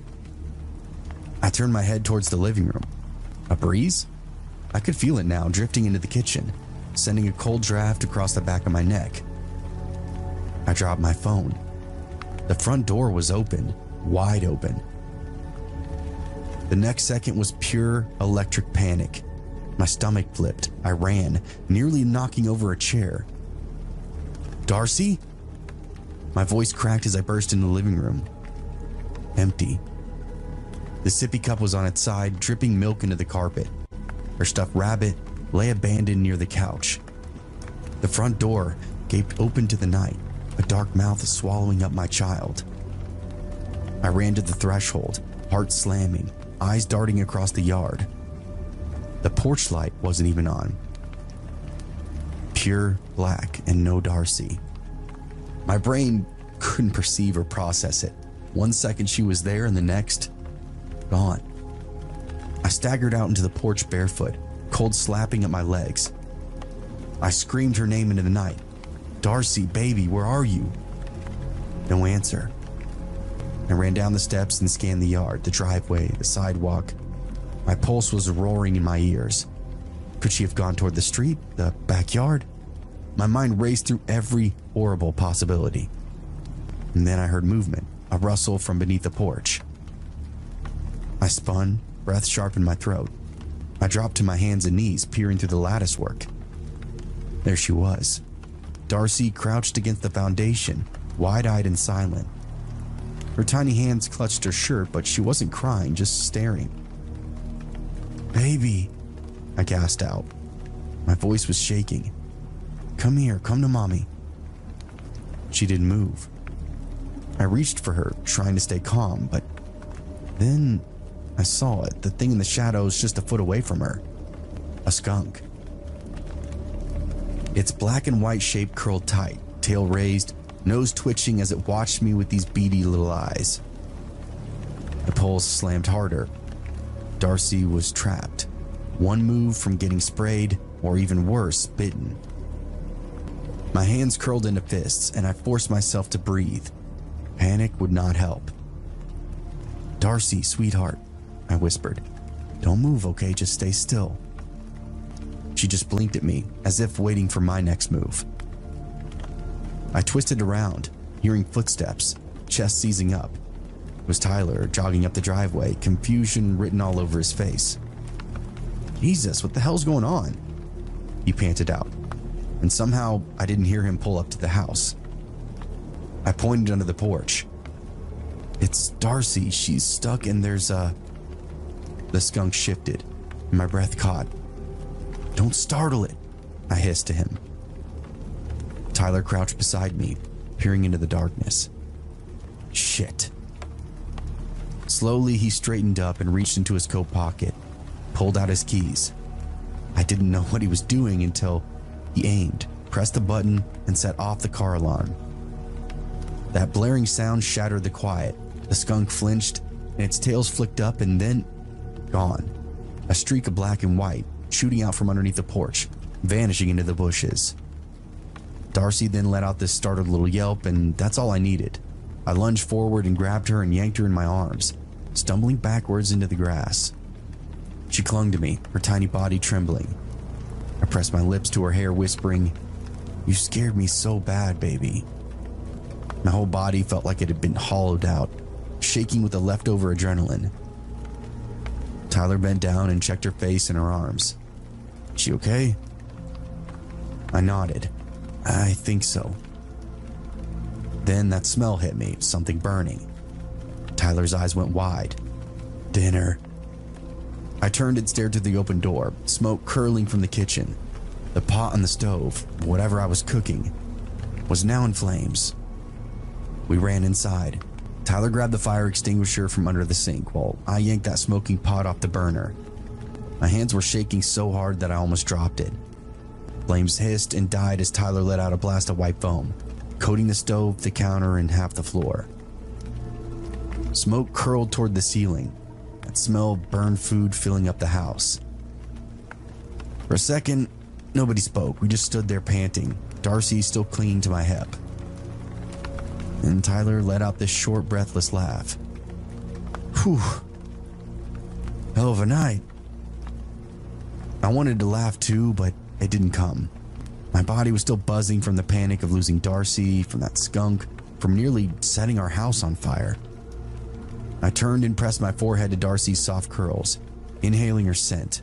that baby shampoo and sweat. "We need to check her," I murmured. "Make sure she didn't get bitten."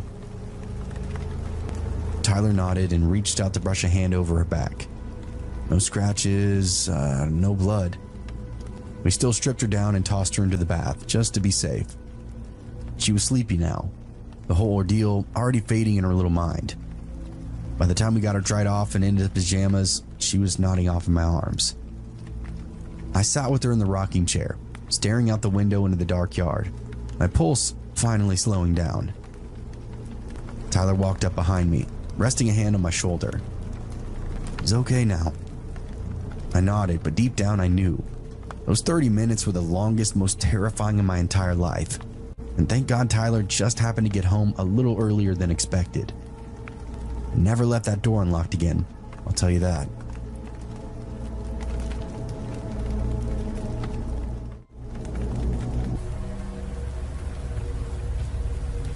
I've been hiking for a few years now, and one evening I went hiking on a trail I've done before, which I considered my favorite. It's well known for its beautiful views, and I had planned on a simple evening hike. I wasn't expecting it to take too long, so I didn't bring much, just water, a few snacks, and my phone. As the evening went on, the weather turned cooler. The sun was dipping lower in the sky, and I knew it would be getting dark soon. I had planned to stick to the main path, but I decided to take a shortcut that would get me back to the car a little faster. I'd done it before without issue. This time, though, the shortcut led me into unfamiliar terrain. The woods were denser here, daylight was fading quickly, and I had to have made a wrong turn or missed a turn at some point. At first, I didn't panic because I thought I could still find my way, but as I kept walking, I realized I didn't recognize anything. The path was barely a trail now, just some faint markings in the dirt that I could barely follow. My phone had no signal, and when I tried calling for help, it just showed that dreaded no service message. It was already getting darker, and I wasn't sure where I was anymore. Right as it was getting dark, I saw an old shack up ahead of me. It looked abandoned, like it hadn't been used in years, but it also didn't look like it had fallen apart. The door was slightly open, and nobody was inside, so I decided to go in. It seemed like a strange thing to find out here, but at that point, I didn't have many options. I figured I could use it for shelter for the night until morning when I could see the woods better. The shack was small, with old wooden walls. There was some broken furniture, a dusty table, and a few old crates scattered around on the carpet that covered the ground. It wasn't much, but it was better than sitting outside in the dark. I locked the door behind me and settled into the corner with my bag as a pillow, lying on top of the carpet so that I had at least a little padding. Around midnight, I began hearing noises. It was faint, but there were noises now and then coming from below the shack. At first, I thought an animal had made its home under the shack, but as the night went on, I heard a lot of different noises, some louder scrapes, or just overall rustling around. I was confused, but tried to ignore the faint noises as I drifted in and out of sleep throughout the night. It all came together for me when suddenly I heard loud steps ascending towards me in the middle of the night. There was a lower level below me, like a bunker in the ground. As the steps worked their way towards me, I felt a slight push below. I realized I was laying right over the entrance to down below, which must have been a trapdoor below the carpet that I was laying on. I shouted out hello, kind of out of instinct, and didn't know what else to do.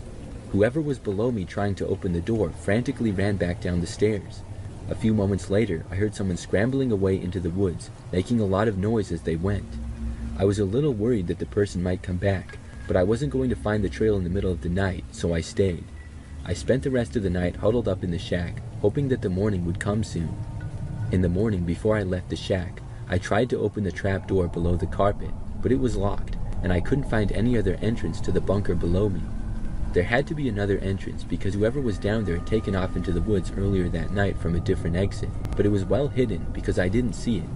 I made my way back to the hiking trail easily. It was easier to figure out where I was going in the daylight, and after a few hours, I was back at the parking lot.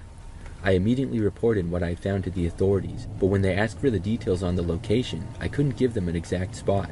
The area was so far off the main trail, and I didn't really know where it was. I don't know if the authorities ever even looked for the shack and bunker, or if they ever found it. Maybe they didn't take me seriously, or figured it was nothing to worry about.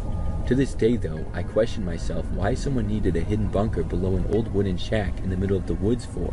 It must have been some sort of extreme doomsday prep type of person, or someone who was up to no good.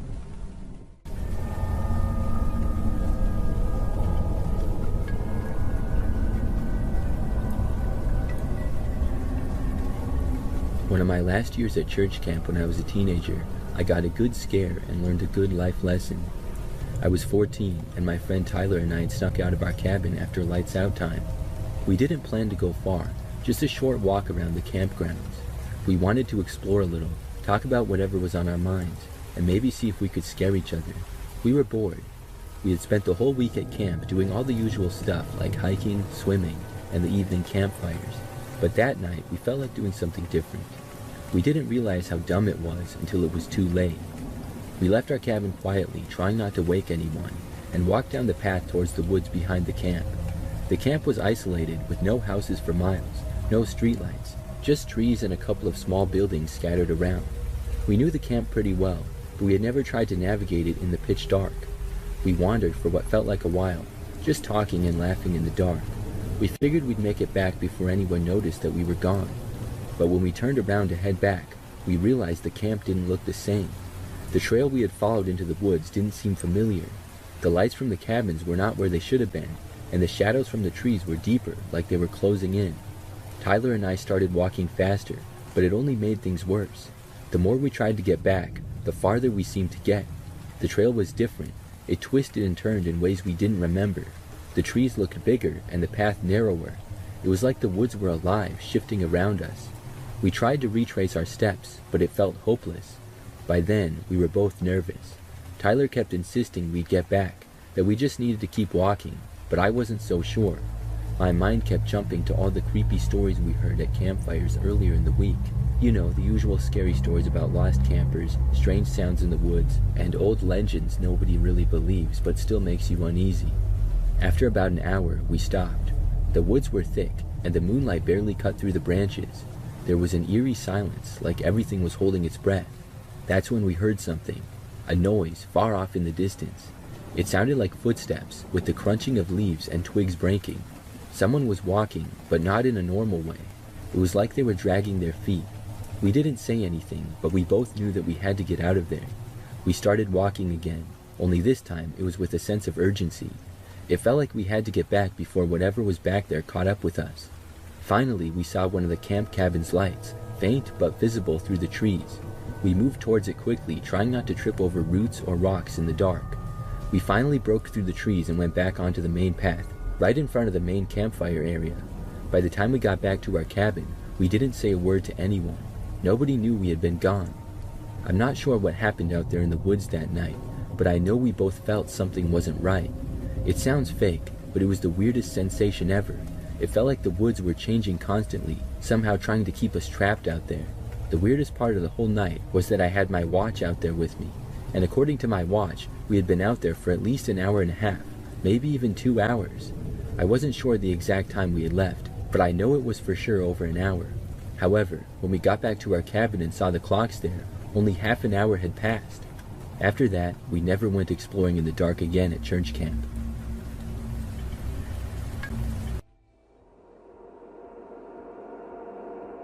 I'm a police officer who works in a major city in Australia. I'd rather not say which one. This whole experience started this past Monday, when I was working my station's front desk. Our command is in a pretty rough area, so even around lunchtime on a weekday, the place is packed. Most of the people in the lobby were there to report on bail, and that demographic tends to look how you would imagine. But there was one woman who stood out among the rest. It wasn't just her lack of face tattoos, it was because she appeared to be very nervous. When it got to her turn, the first thing she said was, "I might need to talk to a detective." That's usually a pretty good icebreaker in this profession, and my notebook was out right away. I explained that she could talk to me first, and that I would see what I could do. Cops over here are a bit less jumpy about people pulling black objects out of their bags than they are in the States. Let's not get political, I'm just stating facts. However, I was still surprised when the woman pulled out a VHS tape from her bag and slid it underneath the glass. It took a few minutes for me to get the full story out of her, because she seemed to go back and forth between being utterly horrified, then embarrassed, and kept apologizing for wasting police resources on what she said was probably nothing. Basically, she told me that a couple of months ago, she had been jogging around her area when she passed a whole bunch of furniture and personal items sitting by the sidewalk outside of a house. Judging by how much stuff there was, she assumed it was actually there waiting for a disposal company, and she decided to pick through it and saw a box with a VCR in it. She came back later in her car and took it home. She was going to check to see if it worked and try to flip it on eBay. It ended up sitting on her shelf for 2 months before she finally got around to testing it out.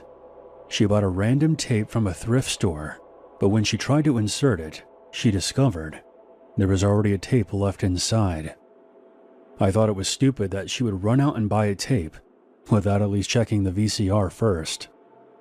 I took her into one of the interrogation rooms and had a staff member wheel in one of the TV carts. Some of our training videos for new recruits haven't been updated since the 1980s, and we still showed them on VHS. So we sat down and watched what was on the tape. It was labeled SEC Camera Club. It began with a woman tied to a chair inside of a room. The camera's POV walked around her before coming uncomfortably close to the woman's face. You could hear the camera operator panting heavily throughout the film. Soon, the tied-up woman began begging for her life. The woman who was sitting next to me in the interrogation room, whose name was Jennifer, asked if she could step out into the hall before the next part. I granted her request.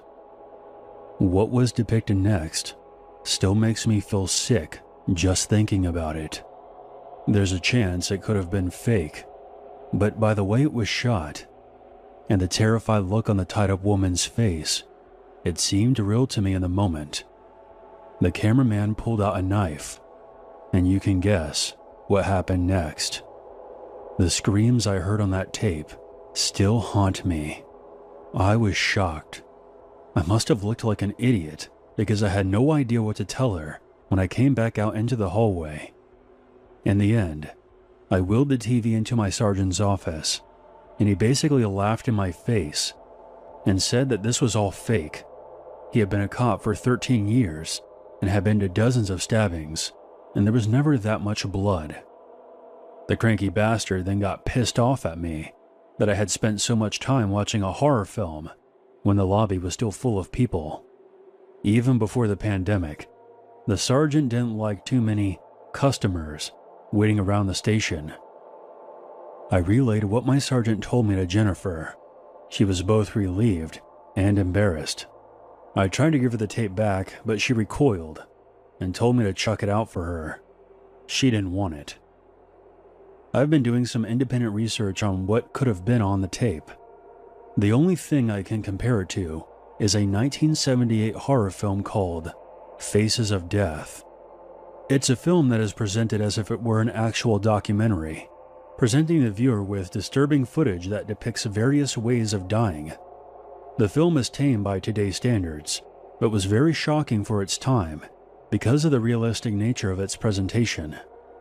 Fair warning, if you love animals, do not look up that film. Now, to be clear, it wasn't a scene from Faces of Death, but I'm wondering if it's something from a similar production. Referring back to my notes from that day, the video was well lit, and the woman and the killer were wearing normal clothing. The walls of the room looked like corrugated iron, perhaps from a shed or maybe a barn. Has anyone ever heard of the SEC Camera Club? There were no serial numbers on the videotape, and my Google searches have failed to unearth any further information regarding this. I'm assuming it must have been from some underground bootlegging company that specialized in selling exploitation films. Or maybe it was a group of amateur filmmakers trying to make this look as real as possible. I'm just guessing here, and I know this is all very scant information to go off of. But if you know anything about this, please leave a comment below.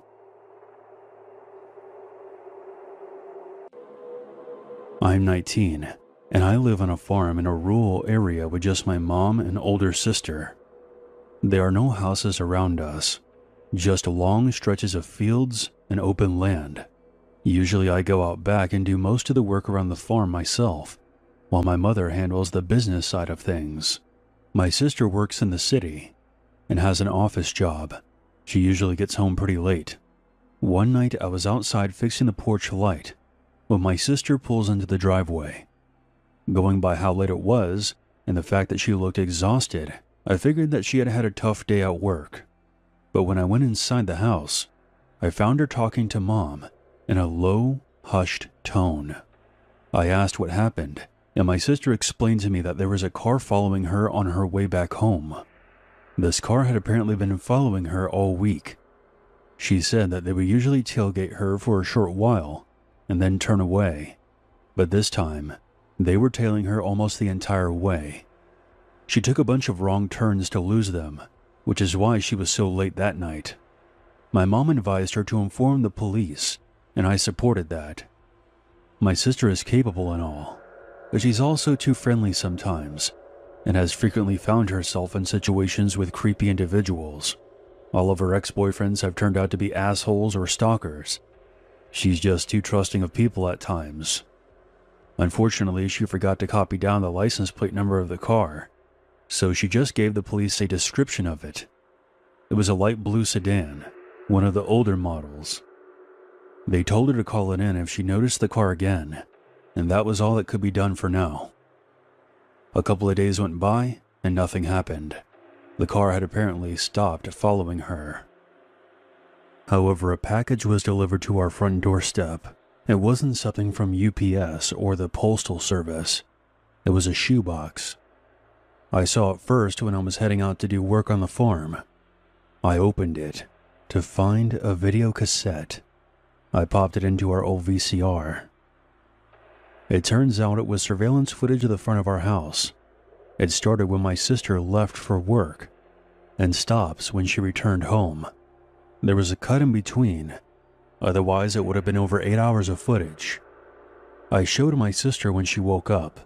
She claimed that this was filmed the day before she called the police about the tailgater, going by the weather and the clothing she had on in the video. Obviously, we were all freaked out. She and my mom stayed inside, while I went out to check out the spot where the video had been recorded from. The vantage point was pretty far away from my house. I could only make a guess that it was from somewhere by the edge of the front pasture, but there was no trace of a camera or tripod. Since it was raining the day this video was recorded, any markings in the dirt or footprints had been washed away. We contacted the police again, and they asked her to bring in the tape. They said they couldn't do anything because there was no direct threat, only an implied one, and we also couldn't prove that it had been recorded on our property. The person who sent in this tape was clearly doing it to taunt us. As of the writing of this story, another tape showed up on our doorstep yesterday, depicting the same thing.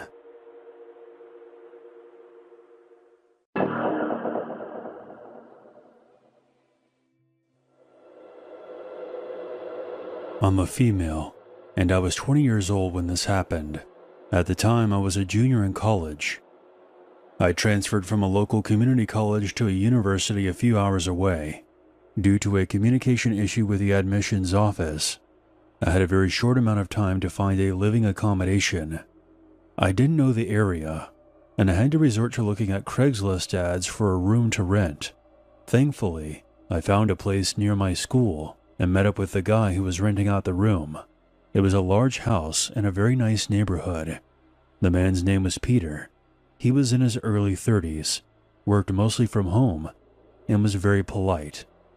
Peter also rented out a room to another university student who was out of town until the semester began. When I eventually met the other roommate, he was mostly quiet and kept to himself for the most part. For my first week, I was completely alone in the house. Peter was out of town on a business trip, and the roommate had not returned from his parents' place yet. Not gonna lie, being alone in the house was a bit eerie. It was so large and mostly unfurnished, aside from a couch and a television set in the living room. There was a locked upstairs level that you could only access from an outdoor staircase that was directly outside of my bedroom. The house seemed to have several additions, so the layout was a bit odd. My bedroom was very spacious and had visible wiring throughout the room. The closet had a broken door that was propped up to the side. Peter told me that the previous owners had used it as an office. I checked out the wiring because it gave me a bad feeling, but I didn't find anything suspicious about them, mostly because I had no idea what to look for. Once Peter returned, I noticed a few odd things about him. He would say strange things to me that were vaguely sexual. He also liked to take pictures of me without my consent and post them to Facebook, usually tagging me in them. At first, the pictures were very mundane, such as me sitting on the couch or typing on my laptop at the kitchen table. He would turn the flash off, so I never knew when he was taking these photos, until I saw them online later. The pictures became more invasive over time. There was one of me in a towel when I was in the hallway walking from my bathroom to the bedroom. Another was of me tanning in the backyard. At the time, I didn't know he was home. I found Peter to be strange, and I was uncomfortable around him. But the room was a steal, and the location was good for my school. The other roommate shared a thermostat with me. It controlled my bedroom, his bedroom, and the hallway that led out to the living room. It was located in my bedroom, so I always left the door unlocked for him to change it if needed. One day, when Peter was out of town, the roommate was adjusting the thermostat when he noticed something strange behind one of the wires in my closet. He called me over to inspect it. It looked like a tiny black ball. I didn't know for sure, but it looked like it could be a small camera. So I put a piece of tape over it and considered calling Peter, but I didn't want to accuse him of something that I didn't know was true. So the roommate and I decided that we would ask him together when he returned from his trip. 2 nights later, I woke up from a deep sleep. I was disoriented, but I noticed my bedroom door was open, and someone was moving around inside my closet. I stayed very still and tried to make out who the figure was. As I mentioned, I thought it might have been my roommate adjusting the thermostat, but my eyes had not adapted to the darkness yet. But I could clearly see someone moving from the closet to the open door. The figure left, and I turned on the light to inspect my closet. I saw that the piece of tape that I had placed there 2 nights ago was now missing. I then opened my door and saw Peter walking down the hallway back to his bedroom. I quietly followed him, and after he opened his bedroom door, I confronted him, demanding to know what the hell he was doing in my bedroom in the middle of the night. He jumped when he saw me. He was obviously taken off guard. Behind him on his laptop computer was a grainy video feed of my bedroom, where I could clearly see that my bed was in the frame. Although Peter was a creepy man, he wasn't the confrontational type, and he immediately began apologizing and trying to explain that this wasn't what it looked like. Unfortunately, there was nothing I could do since it was his property, but I covered the camera back up and moved out as quickly as I could. I did file a police report, but I don't want to get into that too much since the case is technically still open, but I finally wanted to get this experience off my chest. I'm not sure how much footage Peter has of me, or if he's posted it somewhere online, or if he ever captured anything worthy of being posted, other than maybe a few nude shots. The other roommate moved out around the same time I did, and the last time I drove by that house was a few months ago, and there was a foreclosure sign in the front yard.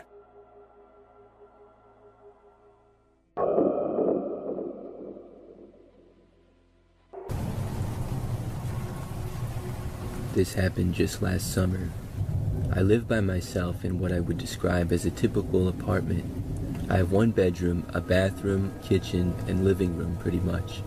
It's inside of a building in a fairly large apartment complex. So one night, I worked sort of late into the night at my job. I was really tired from the long day and pretty much just arrived home, took a quick shower, and went to bed. That was around midnight. However, I woke up at roughly 4 o'clock in the morning. Obviously, I wanted to get more sleep, but I was wide awake. I was also very thirsty and felt dehydrated. Sometimes, mostly in the summer, I wake up in the night because of dehydration, and obviously on this night I had worked late and not been able to drink as much. Then usually I drink some water and feel better immediately and then go right back to sleep. But some of the times when I wake up, I'm wide awake and can't go back to sleep right away, and this was one of those times. So what I usually do when that happens is get up and go into the living room and watch TV until I get sleepy again. That might be 15 or 30 minutes usually. So that was what I did on this night. I got out of bed, drank some water, immediately felt better, and then sat on the couch and turned on the TV. My couch is to the right of the front door to the apartment, about 20 feet away. I remember that when I sat down, I glanced over and happened to notice that my door was actually unlocked. I realized that I somehow had forgotten to lock it. Normally, I always remember, but I guess I forget sometimes. I went over and locked the door and then went back to the couch. I started watching TV and waited for myself to feel sleepy again.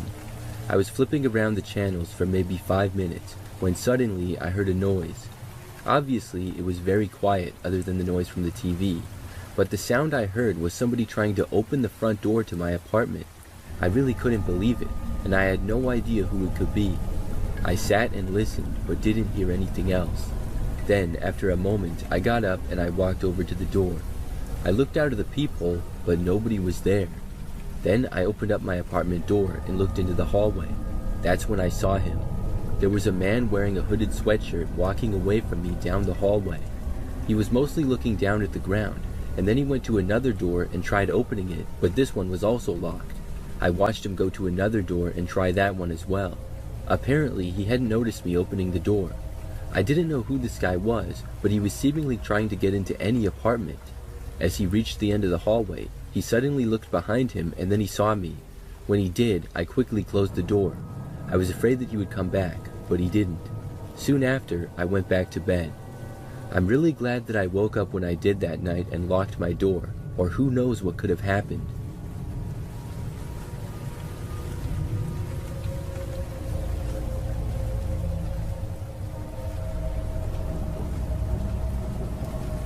One time, I was home by myself and watching TV. I was very relaxed, sitting on the couch in the living room and just enjoying a movie. The volume was kind of loud on the TV, and I was having some popcorn. To that point, I had been home for several hours, and it was a good night. As the movie went on, I remember that there was a really quiet part. Just during that, I thought I heard the sound of something coming from the other room. It got my attention, and I was slightly concerned for a moment, until I realized it was probably just my cat. He was always moving around the house, so I didn't pay it much thought. Several minutes later, though, at another quiet spot in the movie, I heard the sound from the other room again. It just didn't really sound like my cat, but what else could it be? I looked around, and then I saw that my cat was sleeping on the living room floor in the same room as me. That made me realize that the sound I heard in the other room was not the cat. I got a bad feeling, wondering what it could be. I paused the movie and listened closely. When I did, though, I stopped hearing anything for about a minute or two. Then I heard something again.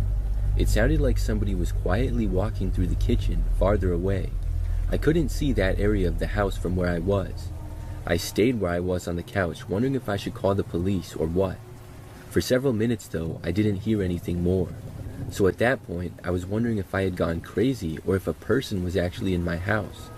I hadn't heard anything in a while, so I decided to just go to my kitchen and look. When I walked over there, things were still quiet. Then, as I reached the end of the living room, I heard somebody walking again. Whoever was in my house quickly made their way to the basement door and then opened it. As I looked into the room, I just barely saw the door closing and then heard someone going down the stairs. This confirmed me that an intruder was in my house and they were now going in my basement. I sprinted out of the room. Then I ran to the other staircase and went up to where my bedroom was. I locked myself in the room and then called the police from my cell phone. They said that they would send someone over right away, and that it would be about 10 minutes. I felt better, but I would not be able to feel completely safe until the police were there and the person was out of my house. As I was in my bedroom waiting, after maybe 2 or 3 minutes, I heard the sound of someone walking on the main level of the house. I didn't know if this was the person leaving or what, but the fact that I was hearing them at all worried me. I hoped that they would have just stayed in the basement and the cops could find them there. Then I heard the footsteps reach the bottom of the staircase.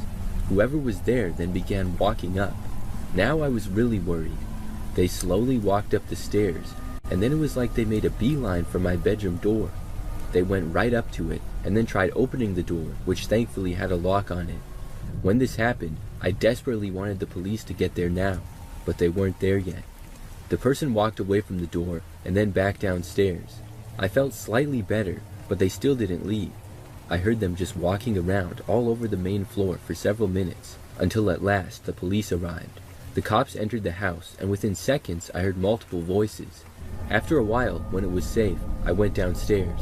I saw that there were several officers there. They had found a man inside my house who I did not know.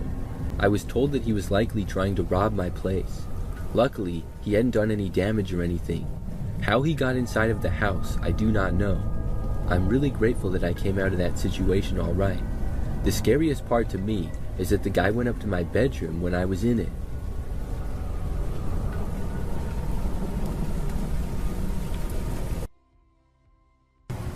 Back when I was in high school, I remember that one time we were going to have a planned lockdown drill. I remember that we would have these about once or twice a year. Sometimes they would even tell us like the day before that we were having a drill. I think that was so nobody would be alarmed by it and worry that it was real. So on this one day, I knew that we were having a lockdown drill during the 5th period, which was the last one of the day.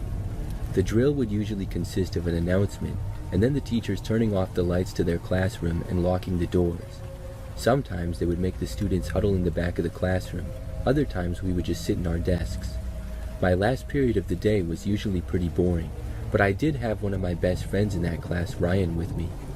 This particular time, I remember that after 4th period, Ryan said that we should skip 5th period.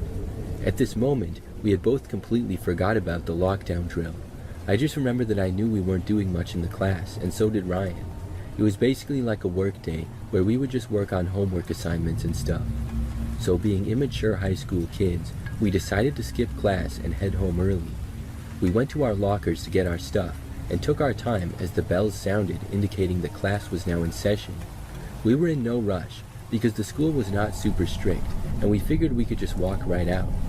After we left our lockers and started down a hallway, I remember that we heard the lockdown drill announcement. That's when we both remembered it. We figured that for the drill we had better not be out in the hallway, because a hall monitor might see us and make us go to class. Plus, we were sort of far off from the nearest exit doors to the school, so we decided to go find a bathroom until the lockdown drill was over. However, on the way there we soon heard footsteps behind us.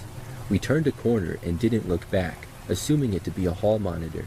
So we walked faster and then turned another corner. When we did this, it sounded like the footsteps behind us were going faster as well. We quickly made our way to a bathroom and then went inside. Ryan went in one of the stalls and I went in another. We didn't close the doors to the stalls, but they stayed mostly closed on their own.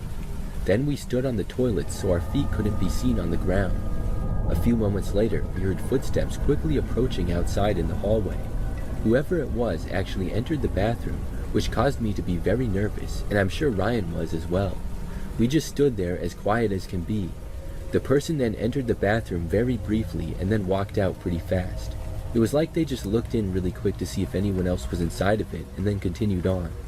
Now, Ryan and I both left our hiding spots a little bit quick. Probably like 10 seconds later, we had left the stalls and started to walk out.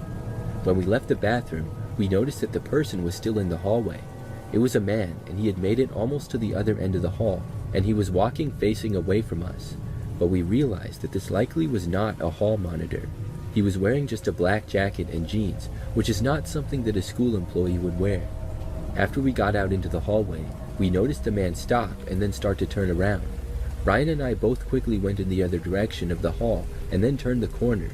We started walking down the next hallway very quickly, just trying to get away from the guy. As we continued though, we soon saw someone else up ahead. This was a teacher that we both recognized, It was Mr. Herbert, and he saw us and asked us why we weren't in class, saying that a lockdown drill was going on. We told him that we were sorry and would go to class. As Mr. Herbert walked with us, escorting us to our classroom, we told him about the other man in the hallway. He didn't seem to have any idea who we were talking about and said that he would find out. Soon, we got to our classroom and were led inside. And several minutes after that, there was another announcement stating that the school was now having a real lockdown. Several times they said that this was not a drill anymore. This lockdown lasted for about an hour until it finally ended and the school got out at about the same time. We learned that the man we had seen in the hallways was not supposed to be in the school, and he was arrested for trespassing after hiding in the school. Nobody knew what his intentions were. I think it's really crazy how he just happened to be there during a lockdown drill. Did he somehow know we were having a drill and did it on purpose so nobody would suspect him or notice him? I don't really think so, but it makes for a crazy coincidence. I'm also really glad that he didn't look farther into the bathroom where Ryan and I were hiding. We both learned a valuable lesson that day not to skip class, and I don't believe either of us ever skipped again after that.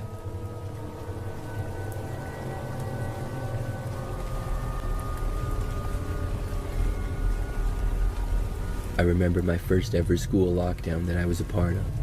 It happened my freshman year of high school, and I was about 14 years old. I was sitting in geography class, and the teacher told us that there was a lockdown and it was not a drill. I remember that he locked the door to the classroom and then turned out the lights, and we were told not to get up from our desks. Now, nobody knew what the lockdown was for, but very quickly kids started to speculate. Nobody seemed to think that it was that serious, and most kids were just joking around. They were saying things like the school probably got locked down because a man was seen jaywalking nearby. Most people thought that the city our school was in was pretty boring and nothing crazy would happen. I personally was very curious, but I was also not too concerned and figured that it was nothing really that bad. As more time went by, us kids were talking a lot, and the teacher told us to be quiet a few times. The lockdown ended up lasting quite a long time. The more time went by, the quieter the classroom became, and the more worried I became. After over an hour, it was finally lifted. I remember feeling very relieved. We had just one class left for the day, and I remember noticing several police officers standing around in the hallways. The final class period went by pretty normal, and then we were let out of school for the day. I continued to see several police officers throughout the school, and out front were a bunch of police cars next to the buses, and more officers standing outside. I still didn't know what the lockdown had been for though, but the police presence made things feel safer, but it also made it seem like something serious was going on and they were trying to protect the students. Now, I personally did not ride the bus home because I lived in a neighborhood behind the school. It was like a 10-minute walk past the school grounds and through another neighborhood to get to mine. So after school, I went around behind it and then went past the tennis courts and football field. Then there was another field before some grass and trees and residential houses. When I made it off school property, I walked down the sidewalk past these rather large yards to the houses there. One of the yards had quite a bit of trees in it and was basically a woods. I remember that as I was walking home and passed by this, I saw a man who was sort of hiding behind a tree. I noticed him and he noticed me as well. He looked very suspicious, and I instantly wondered if he had something to do with the lockdown. I tried to just ignore him though, and I kept walking. Luckily, he did not try to follow me or anything. I was able to make it back several minutes later and then arrived home from a crazy day of school. At this point, I was home alone because both of my parents were still at work, and it was like this on most days. They'd usually get back a few hours later. So I was hanging out around the house, and like an hour after I had gotten back, I was in the kitchen, which is at the back of the house. I remember looking out the back window to the yard. Just when I did, I saw a man come into view walking into the backyard. The yard was completely fenced in and was not very large, but we had a few trees and a shed back there. The man walked around the yard and then went behind the shed between the wooden fence. I recognized the guy to be the same one who I had seen on the way home from school. I was very creeped out by this, and I felt like the right thing to do was to call the police. So I went over and dialed 911 and reported the guy. Thankfully, he hadn't seen me looking at him through the back window. I kept an eye out back as I waited for the cops to show up. The guy stayed hidden back there between the shed and the back wooden fence the entire time. After police went out to him, he briefly tried to run away before he was caught. The police stayed at my house for a while, and my parents soon got home. I ended up finding out that that man was wanted. He had been seen inside of our school and had entered without permission. That's when the school went into a lockdown. The man fled the school and was able to get away from police. After it was confirmed that he was not on school grounds, classes resumed, but with heavy police presence. They were also searching for him in the nearby area, and that's when I had seen him behind the tree, and then in my own backyard. That was a really crazy experience, and I'm glad that everything turned out okay.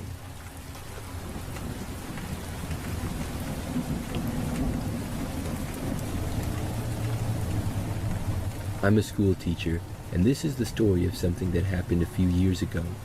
Looking back, I feel bad about what happened, and I wish I had done a better job handling the situation, but I've learned from my mistakes.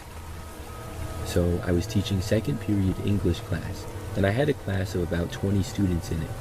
My room is on the upper level of the school and about halfway down a hallway. This class in particular was mostly juniors and seniors and was a well-behaved class. So I was teaching the class and then was going to give them some time to work on an assignment. After I started to let them work, I realized that I needed to get more worksheets and had run out. So down the hallway from my classroom there was a printer in the teacher's lounge, and I told the class that I would print off some more. I would only be gone for a few minutes and then I left. I went down the hallway and then logged onto the computer in the lounge and found the assignment and started printing them. I was the only one in the lounge at this time. After being gone for maybe 4 or 5 minutes, I heard this sound come over the school intercom. At first, I didn't know what it was, but then I realized that it was a lockdown announcement. As soon as I heard this, I remembered my students. I knew that I needed to get back to the classroom immediately, and I quickly left the teacher's lounge. I literally started running down the hallway to get back to my classroom. When I got there, I tried to open the door, but it was locked. I was very confused and didn't know why. Soon though, I figured that the students were maybe following lockdown protocol and had locked the door. I started knocking on the door and tried looking in the window, but could only see the front part of the classroom, which was empty. Still, nobody was answering. I didn't know why, and after knocking a few more times, I called out, announcing myself. Then, I saw some guy come into view who I did not recognize. This was no student, but a grown man. He looked at me and then moved out of sight. Just after that, I heard a voice at the end of the hallway. It was one of my students. He yelled my name and said that I should get away from the classroom. I went over to him at the end of the hallway and asked what on earth was going on. My student told me that while they were in the classroom, some random guy just entered out of nowhere. He demanded everybody get out of the room immediately, so they did. All the students basically ran away, and the school quickly went into a lockdown. All this took place while I was printing papers, and I was completely unaware. The students had gone to other classrooms to take cover during the lockdown, so I went with the student to another nearby teacher's classroom. Meanwhile, police entered the school as well, and were able to locate the man who was still inside of my classroom. He locked himself in and tried barricading himself inside by blocking the door. Eventually though, the police were able to get him to come out. I don't really know what his intentions were. I felt terrible for leaving my students and then the man entering the room. Since that happened, I've never left students alone in a classroom.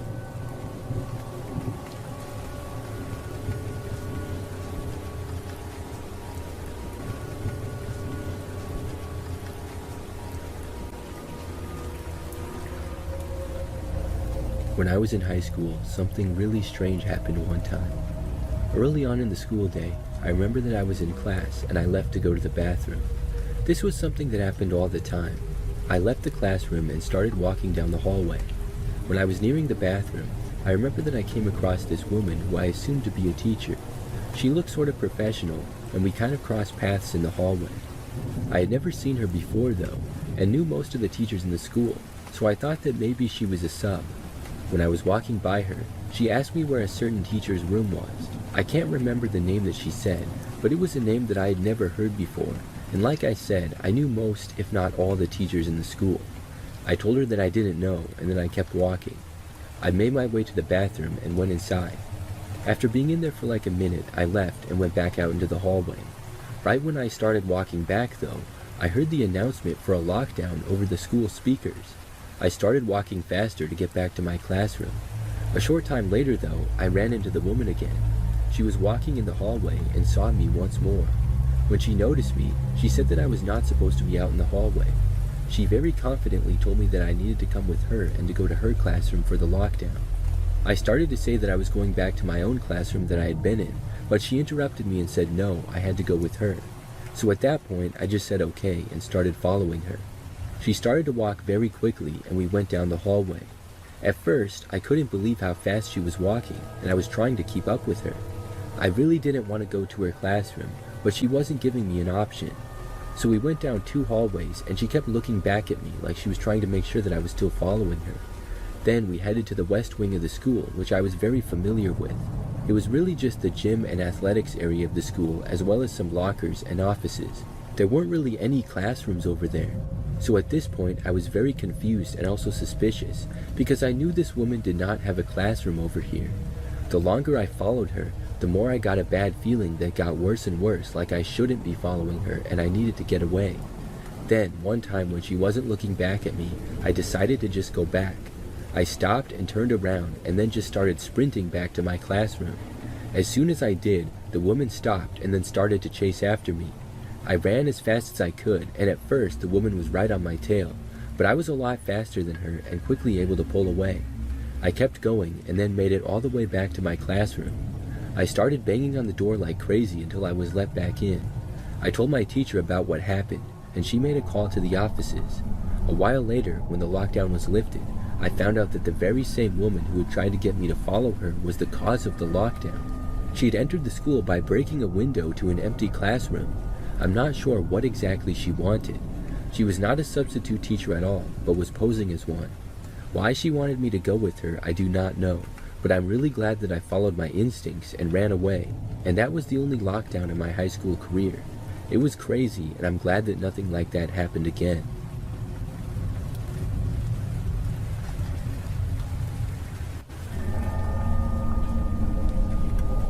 I remember one really scary experience that I had back when I was in high school. I was a sophomore, and I used to ride the bus to and from school every day. One day, there was a pretty typical day of school. I went to all my classes, and nothing strange or unusual happened. When the last bell of the day rang at 2:45 p.m., school was out and we could go home. I remember that this time was always crazy and would be a mad dash to get to the bus on time. A lot of kids went to my school, and in between every class the hallways would be packed, so after school it was always really tough to walk through the halls, and the buses left at just after 2:50, so you only had 5 minutes to get to them. On this day, I left my classroom and made my way to my locker. I had to go there to get something before going to the bus.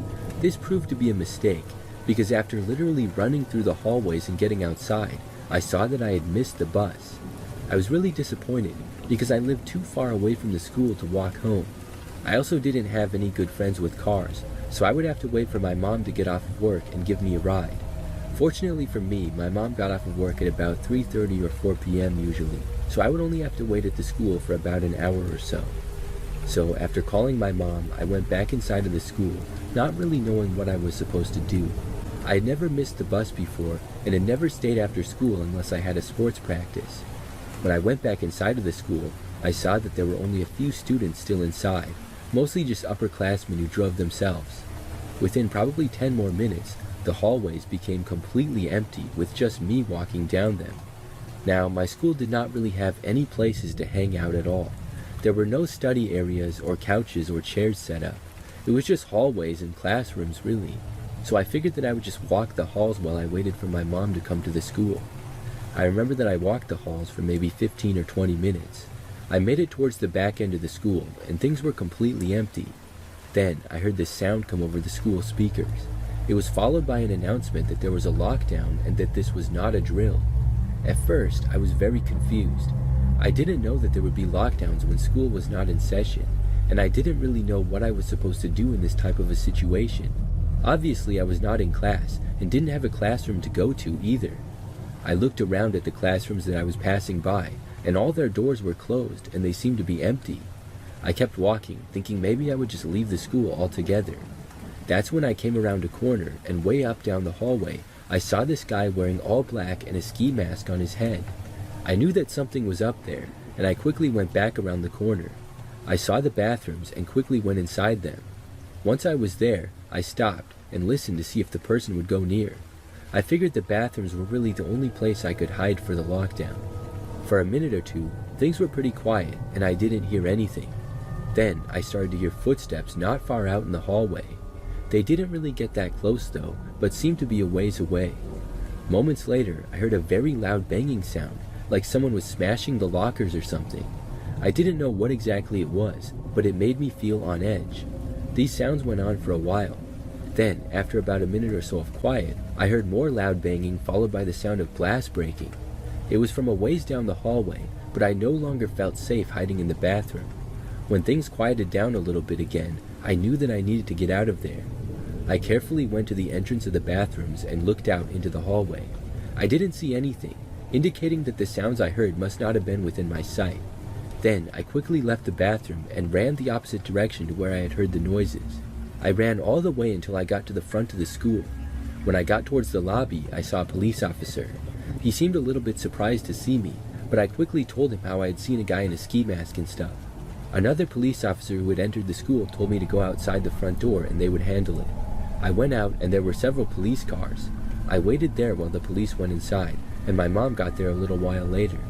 I was able to go home with her, and there were a bunch of police cars still there and the police in the school at that point. I went home and heard about the rest on the news. The police had ended up finding a guy inside and catching him. The man had simply walked inside the school wearing a ski mask after hours. Obviously it was suspicious and he got reported. I guess he went around and caused a bunch of damage to the school, breaking windows to several classrooms and breaking other equipment as well. That must have been what I had heard. It was a very scary situation, and I'm glad that I was able to get out of it.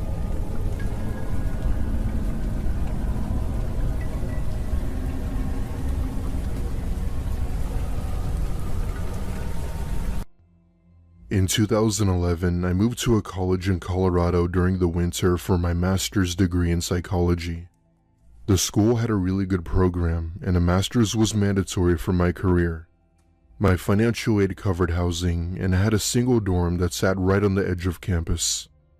Most of my classmates were nice, and my professors were some of the best, especially at an Ivy League school. Mid-semester, I had my midterm coming up and had a lot of homework to do. Living in a one-bedroom dorm with basically no friends, I decided that I'd take a walk to the woods beside the dorms. It was nicknamed Jordan's Forest. I still don't know who Jordan was or why it was called that, but a lot of students would commonly go there to smoke and stuff. I was never into that and hoped for a moment to myself with nobody around. So anyway, there I am, heading down the trail, keeping to myself when I decide to sit down by the old fountain hidden deeper into the woods. Apparently the fountain used to belong to a fraternity at one point. However, I guess they haven't used it in a while, as the fountain was hanging by a thread and appeared to have been unkept for years. As I'm sitting by the fountain, just reflecting on life, I hear footsteps in the snow from behind me. I turn around, and standing there is a man with a jacket and hat on. He gives me a friendly gesture as a way to say hello, and me, being the shy person I was, gave him a quick smile. He then comes up to me and introduced himself as Doug. As I said, I wanted to be alone with myself at the moment, and having someone else nearby really killed the mood. However, I didn't want to come off as rude, so I tell him my name and went on my phone to act busy. Right away, something seemed off about him, and he didn't exactly look like a college student. If I had to guess, I'd say he had to be in his late 30s or maybe early 40s. He proceeds to sit down beside me while keeping a short distance before saying, "So, is this your first time on campus?" he said. "Yeah, I just started my master's," I said. He looks at me with a smirk and says, "Oh, I see. Well, you'll love it here. You seem so young and bright. You do fine." I thank him for the compliment and tend to my phone to try and talk to him the least I could, hoping he'd get the hint. After some minor small talk, I finally say it's getting colder and that I was gonna head back to my dorm. As I'm walking away, I could just feel his eyes glued to the back of me, and the minute I turned around, I saw him staring at me. It wasn't until then where I started walking a little faster, hoping he wasn't following me. When I created a safe enough distance, I checked behind me once more and didn't see him. I breathed a sigh of relief and entered my dorm to continue studying for my midterm. However, as I was studying, I couldn't stop thinking about that man. I'm not one to be judgmental or anything, but he didn't strike me as a student at all. I'm not saying older people don't go back to school, they do, but there was indeed something off about him. I studied for another 2 hours or so when I decide to call it there and settle in for the night. I freshen up in the shower when my friend from my homestay calls me via FaceTime. This is someone who I haven't spoken to in weeks, so I step out of the shower with my robe on and gladly answer it. She was mentioning about how she got a new job and how she just moved in with her boyfriend. Basically a bunch of life stuff. We're talking on the phone for a good hour or so when I decide to lean my phone against some books so the camera is on me. She continues her story and such when she suddenly stops mid-sentence and looks at me strangely. When I ask her what was wrong, she says that there's someone looking into my room from the window. My blood ran cold and I turn around and see what I can only describe as Doug peeking through my window. The second he spots me, he ducks down out of view. I begin telling my friend that I had met this man earlier and didn't know who he was. She recommended I call campus security, and I did just that. I even had my friend still on the phone with me as a way to make me feel like I was with someone. As I'm on the phone with security, I hear my doorknob start to move and someone trying to open it. Thankfully it was locked, but I'll never forget the voice Doug made while trying to open my door. It was this low and gravelly voice, telling me that he could easily break this door down with one kick. I'll admit, I started to shed tears right then, just wanting security to get here. When they did, they had arrived with the police who then placed him under arrest. Turns out Doug had actually been a student here once and has since been homeless for over 5 years. His girlfriend died while they were both in school and had chose to live near campus as a way to cope, as this was the last memory of her and him together. I will say I did feel some sympathy for him, but I couldn't allow him to continue what he did to me to others. Up until recently, he was released from prison for good behavior, and the university has since banned him from being on campus grounds. I graduated with honors a year later, and I haven't returned to campus since. I'm a 27-year-old male now, but the story takes place when I was around 14 or so. I lived in North Carolina, and I've lived there my whole life, even when this happened. I'm not a huge guy by any means, so at 14 I was thin as a toothpick with little to no muscle. This will be important in the story later. The following events took place around early December of 2011. It was late at night in Raleigh, North Carolina, and I was home alone. My mom was working in urgent care that night, and my dad was out of state on a business trip for work. Seeing as my mom worked late, I had the house to myself, and with it being winter break, I spent most of my night playing video games. Everything from COD all the way to Minecraft. After playing for quite some time, I take a look at the time and see that it's well past 9 p.m. Me, being the skinny kid I was, decided to head downstairs and fix myself a snack. As I'm heating up my food, I looked to my left and noticed the door that led into the basement was open. Now, my family is very strict when it came to leaving doors open, and I always made sure to close them. Mind you, I rarely go into the basement, so I was surprised that my parents left it open. Having OCD myself, I preferred things organized, so I went over to close the door when my heart sank. I almost didn't notice it, but at the end of the stairs was a black figure sitting on the bottom step. By some stupid luck, he was facing the other way, so he didn't see me. I felt my heart legitimately sink into the pit of my stomach as I realized what was happening. While I didn't see their face, I did see the back of them. They appeared to be male and wore torn clothing with gray, messy hair. With not many options to choose from, I run upstairs and hide under my bed, not making a sound. I didn't have a cell phone at the time, and I sure as hell wasn't going into the kitchen to get the home phone.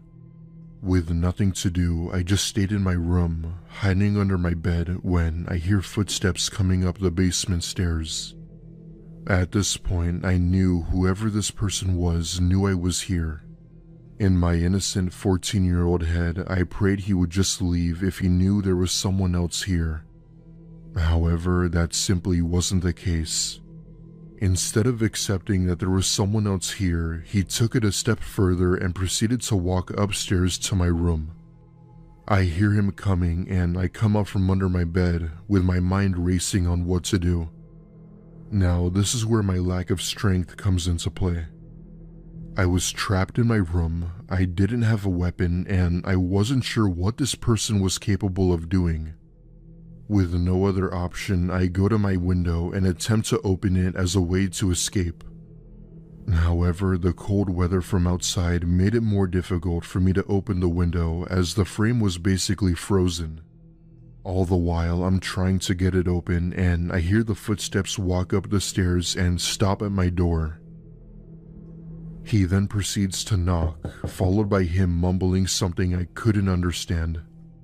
What freaked me out the most about this was the way he knocked. It was slow and steady, almost as if he were trying to intimidate me somehow. He tried twisting the doorknob, but it didn't budge, as I had thankfully remembered to lock it. In that moment, I had a hard time getting the window open when I suddenly hear a loud bang and see my door is now open. At that point, I pushed the window with all my strength and finally managed to get it open. I took that chance to climb out, and as I did, I caught a glimpse of the man's face before falling to the snow below. Fortunately, I was able to get away to the neighbors with only a sprained ankle, where police were then called. While the neighbors were nice, they let me call the police myself as they didn't want to get involved. A bit strange, I thought, but I could understand why. The police were very patient with me, but even after searching the house, they were unable to find him. What police had concluded was that he had entered the house through our breezeway door and was likely hiding from the cold. My mom came soon after, and we spent the next 3 days at my uncle's house. I'm much older now, and I have moved past it. My parents still live in that same house, but have installed various security systems and even have a dog. I still think about this incident from time to time, but I'm doing alright. Back before my girlfriend Eliza and I started dating, we hung out all the time as good friends. We both obviously didn't have the same feelings for each other back then, but we did enjoy each other's company.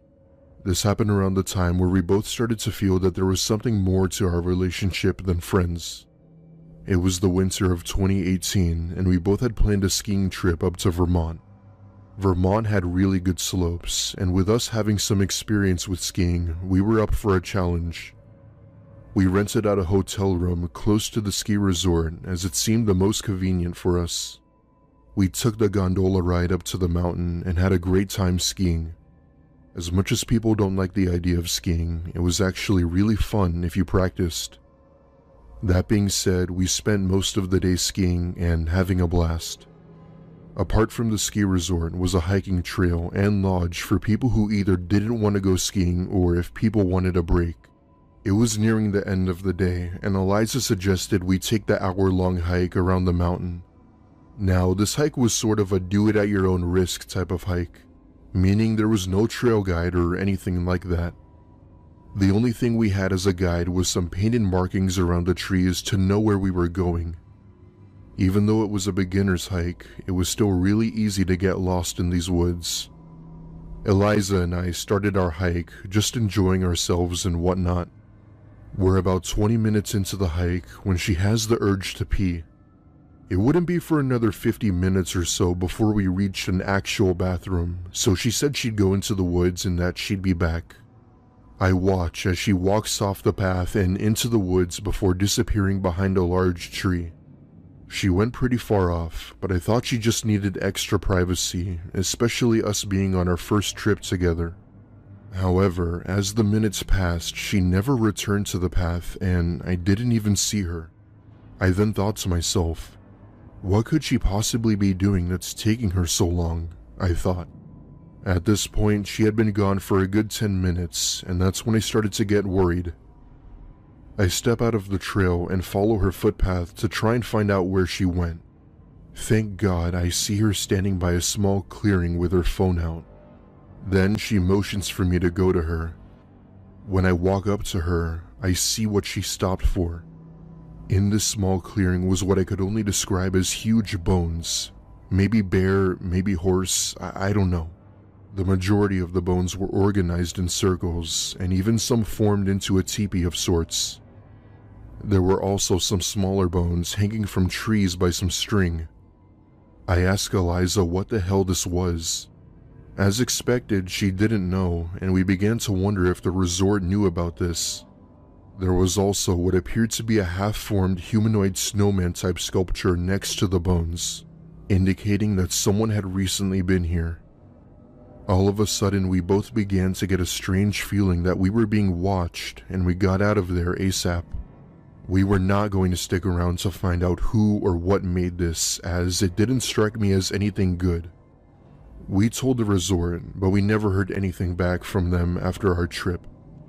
In the off chance that the bones were fake, it could have very well been someone easily pranking us. However, I'm not sure if I believe that. We're now a couple and plan on getting married soon, but we'll always have this story to share. It was New Year's Eve 2016. My friend Kevin had invited me over to his place to come watch fireworks with his girlfriend. Buying fireworks wouldn't be necessary, as his next-door neighbors had put on quite a show every year. They basically did one for the whole neighborhood, so that people didn't have to leave their homes or go out and buy fireworks. They would obviously be setting off fireworks right at 12, and Kevin had allowed me to arrive much earlier, giving us time to chill. New Year's Eve was on a Saturday, and neither of us had to work the next day, so that meant I could stay longer.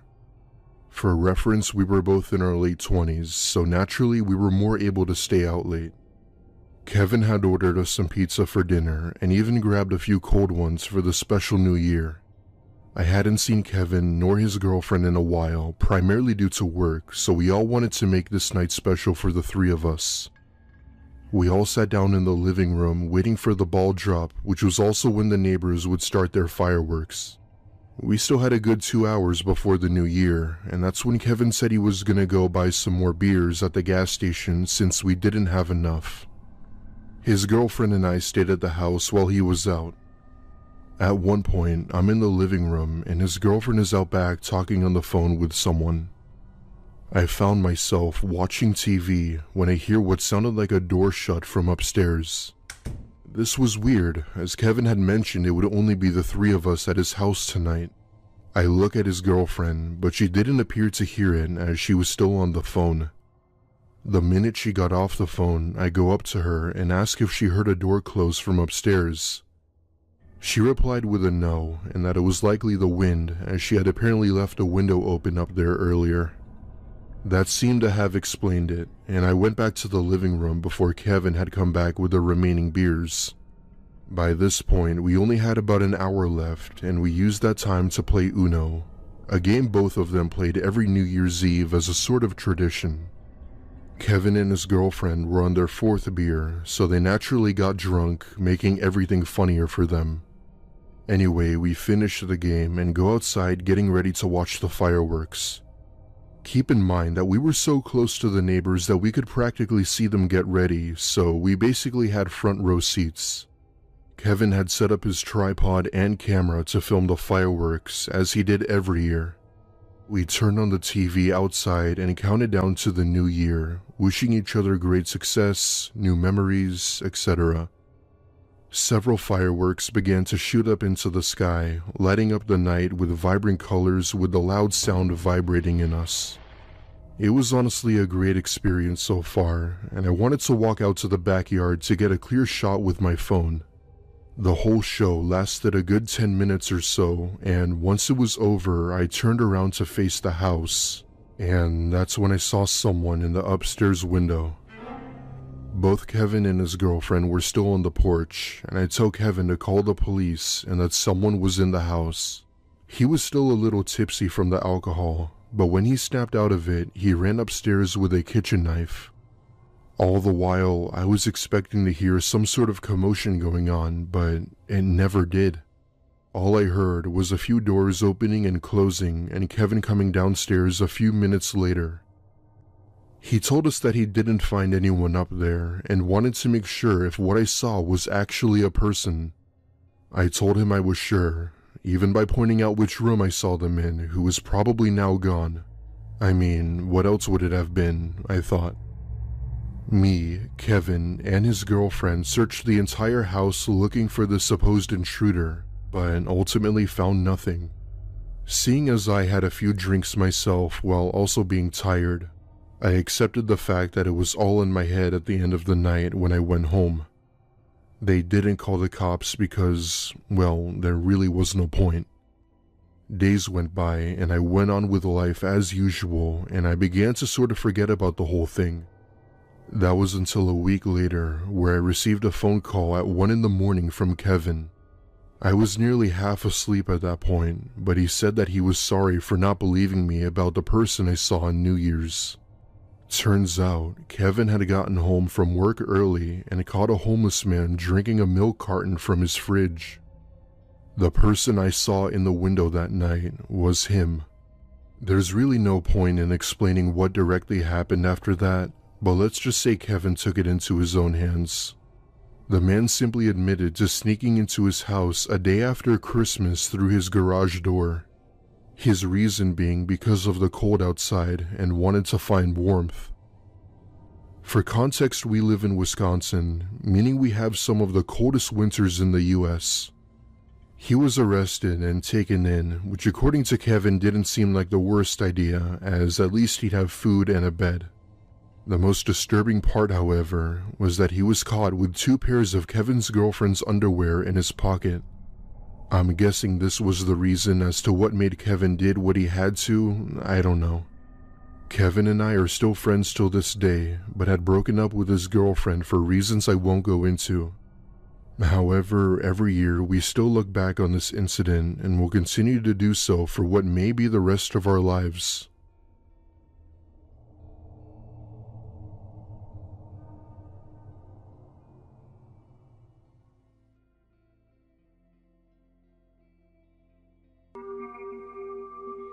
This happened in September of 2022, and at the time I lived in Wisconsin. I was also a sophomore in high school. I met a 17-year-old named Austin at my summer job. He used to attend the same high school as me, but had been expelled for plagiarism. That's what he told me, and I didn't question it. You can be thrown out of a university for plagiarizing someone else's work, but high school would put you into detention at worst, leading me to believe that he was kicked out for a different reason.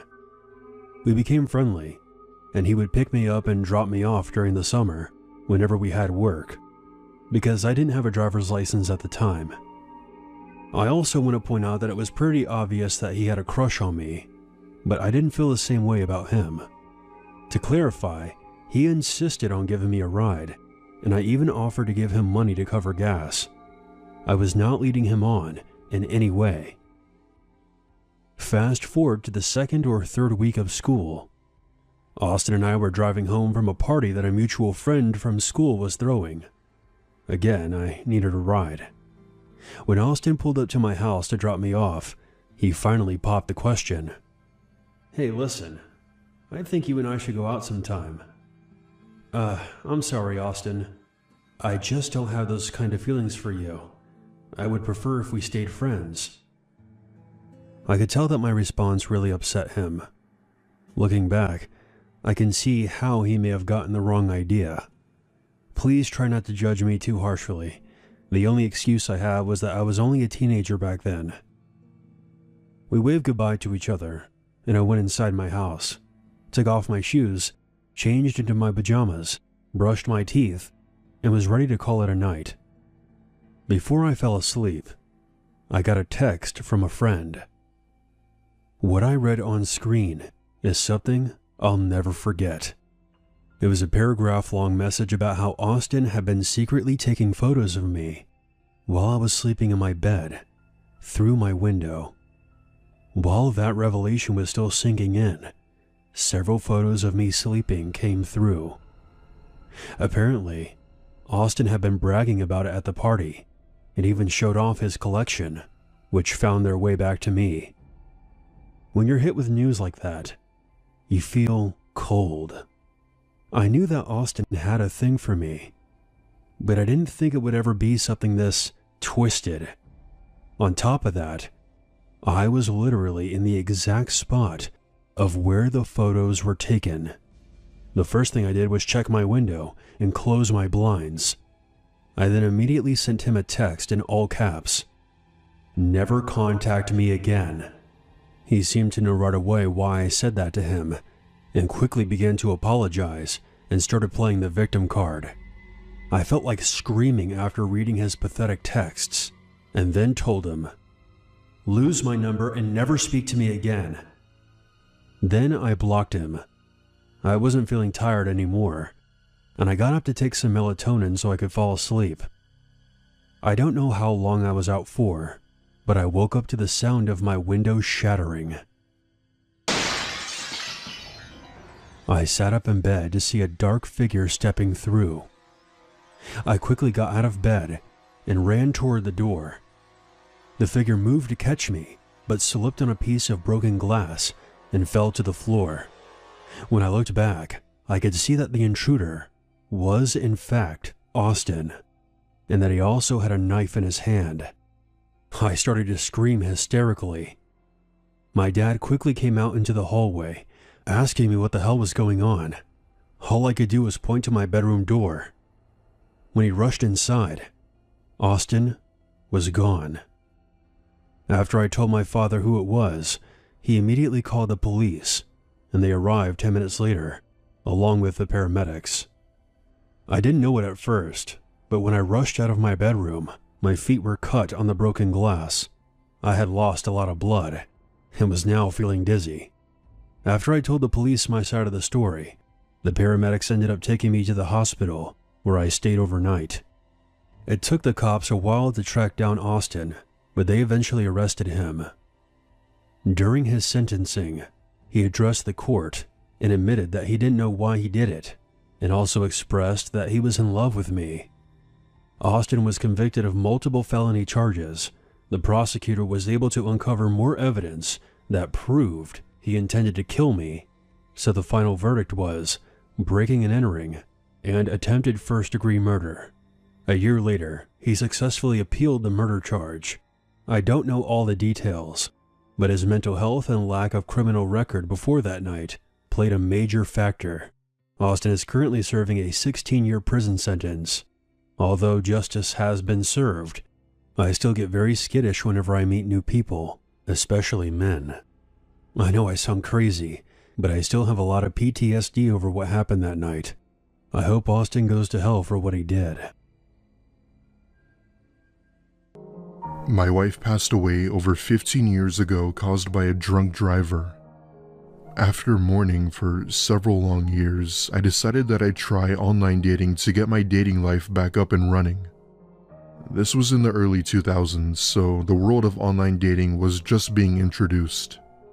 I signed up for Match.com, filled out the usual forms, and chose some photos of myself I thought looked presentable. Within a day, I had matched with a woman with similar interests. She had claimed to be just a little younger than I was, lived in the same town, and while she wasn't a 10 out of 10, she wasn't ugly. Her name was Alexa, and we hit it off well. We started off as online friends, but as time went on, I started to see her something more than a friend. I decided I wanted to meet her, so I grew some balls and asked her out. "Alexa, would you be interested in grabbing a drink at, say, the local bar?"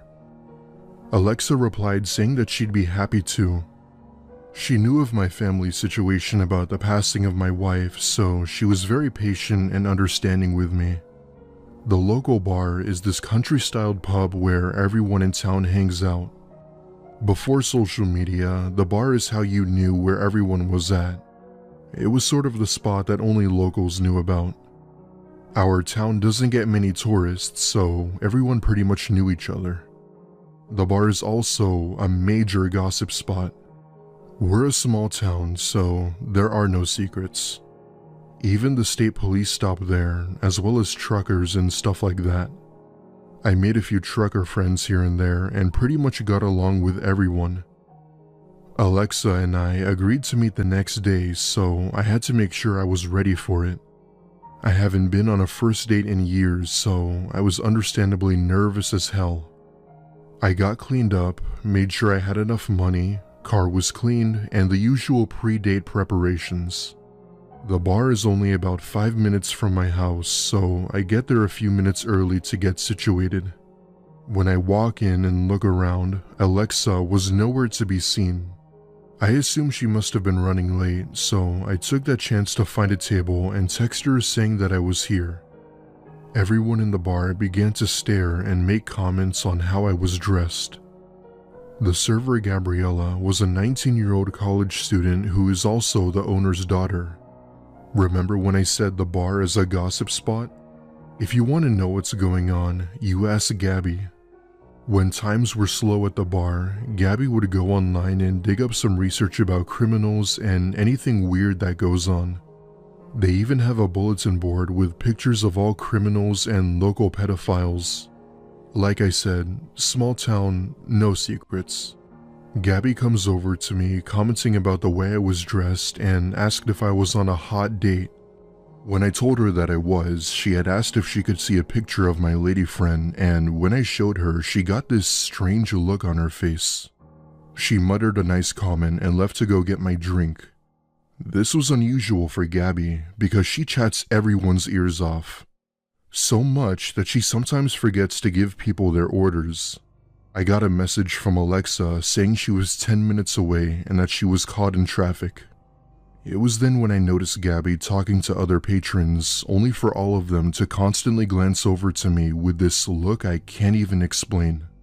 As I looked around the bar, I noticed that everyone would look away when I made eye contact with them. I got another text from Alexa saying that she was 5 minutes away.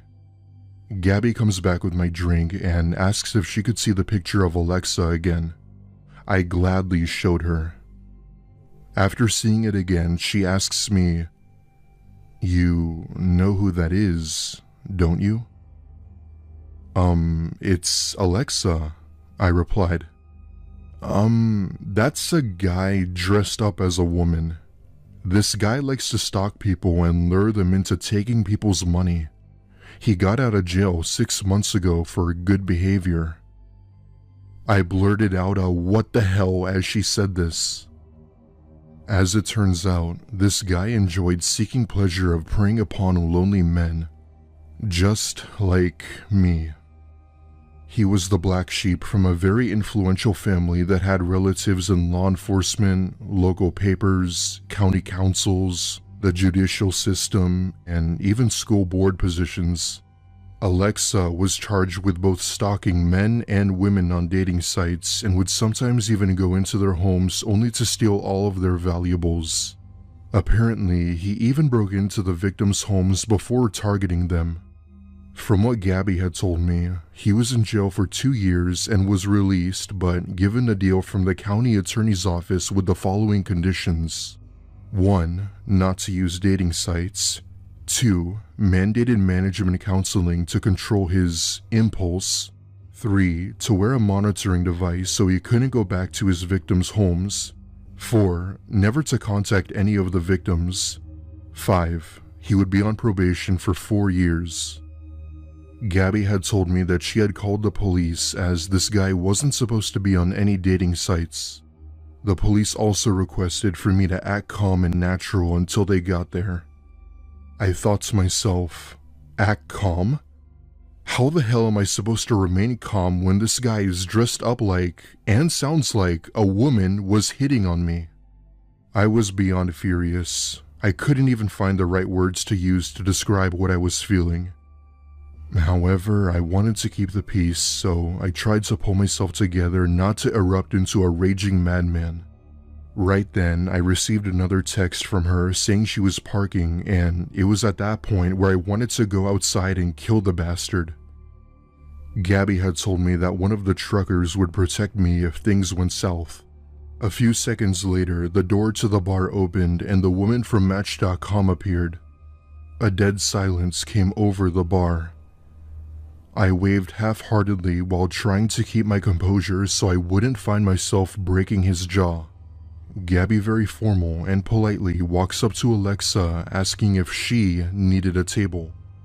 Alexa replies, "Oh, no, there's my date, over there." Just as that was said, 2 county sheriff cars pull in and the Alexa imposter flees running out the door. He didn't get very far though. One of the officers got out and body slammed him to the ground. All the while, Alexa tried convincing the police that he was in fact a woman by faking the female voice I was all too familiar with. He was arrested and put in jail much longer than before. From that day forward, I swore to myself that I would never go on another online dating site again.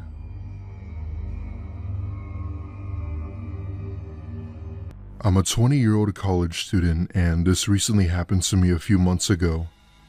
My dating life hasn't always been the best, but I've been with a few girls here and there. This was primarily because I didn't have the time to date, as my life was basically revolving around school. I'm currently majoring in engineering, so you could imagine how much schoolwork I was swamped with. Anyway, I had been at my friend's dorm one night who had just introduced me to his new girlfriend. They had apparently met over a dating site called Plenty of Fish, an app I've never heard of. She was nice, but as the night progressed, I started to become jealous of my friend's relationship. My desire to meet someone grew stronger than ever, and so I decided to try out online dating myself. I've never done online dating before, so all of it was new to me. My friend had recommended Plenty of Fish, as it was apparently the most reliable site out there. Just gotta say, paying $30 for a membership on a dating site is outrageous.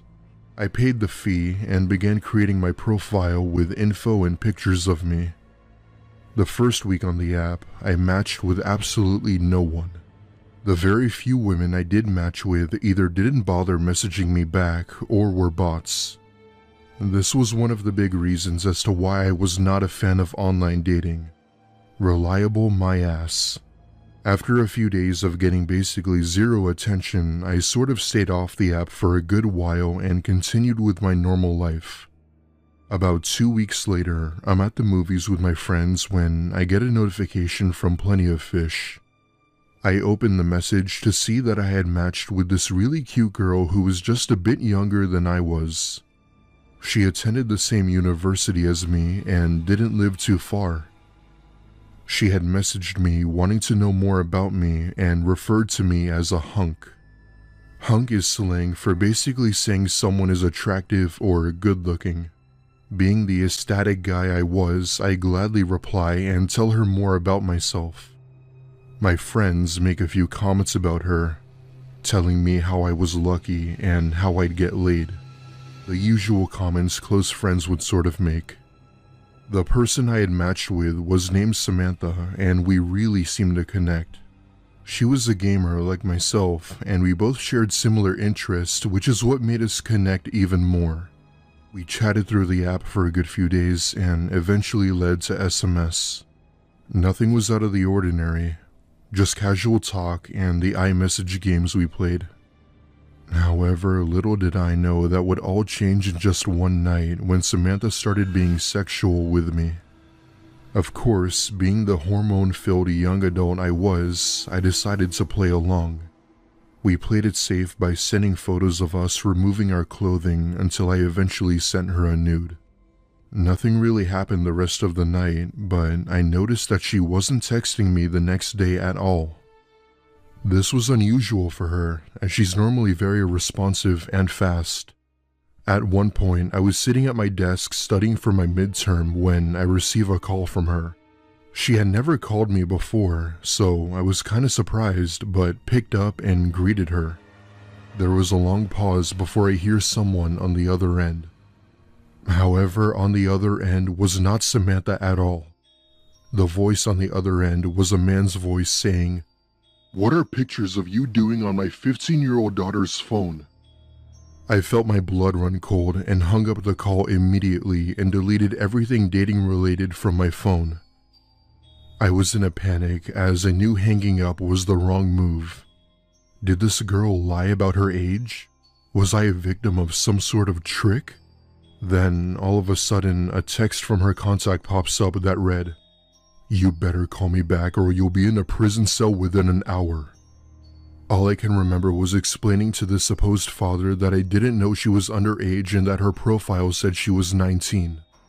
All I got in response, though, was how I was a monster, a pedophile, and how he was gonna lock me up. For a second, I really thought about my life being over. All my hard work and education being ruined because of this. He then presented me with a proposal. If I would send this man $1,000 for the deactivation of his daughter's phone, he won't call the cops. At the time, my bank account had about $700 in savings. It was my savings for a car, but I was prepared to give it to him if that meant I didn't have to be put behind bars. I had asked if I could call my family to help pay the remaining $300, and he said yes. After a whole ordeal with my parents, they sent me the rest of the money, but that my dad wanted to talk to this man. I'd say my dad sent over 100 messages to this man, threatening him in the worst way possible. All we got in response was that he hoped I would enjoy prison. My parents said I didn't have to worry about it as this was all likely a scam, an attempt to extort me because I was so young and naive. For the next couple weeks, I was paranoid that a police officer would come to my door with a pair of handcuffs with my name on them. However, no one ever came. The number I had saved for this guy ended up being disconnected after a week. Till this day, I still wonder if it really was just a ploy. Even if it was the scariest thing that's ever happened to me. And if it wasn't, I guess it technically means that I'm guilty, even though I really never knew her real age. My parents are convinced that it was indeed a scam. I hope that you'll use my story as a sort of lesson to be learned about scams like this and the dangers of online dating. Be careful out there, folks.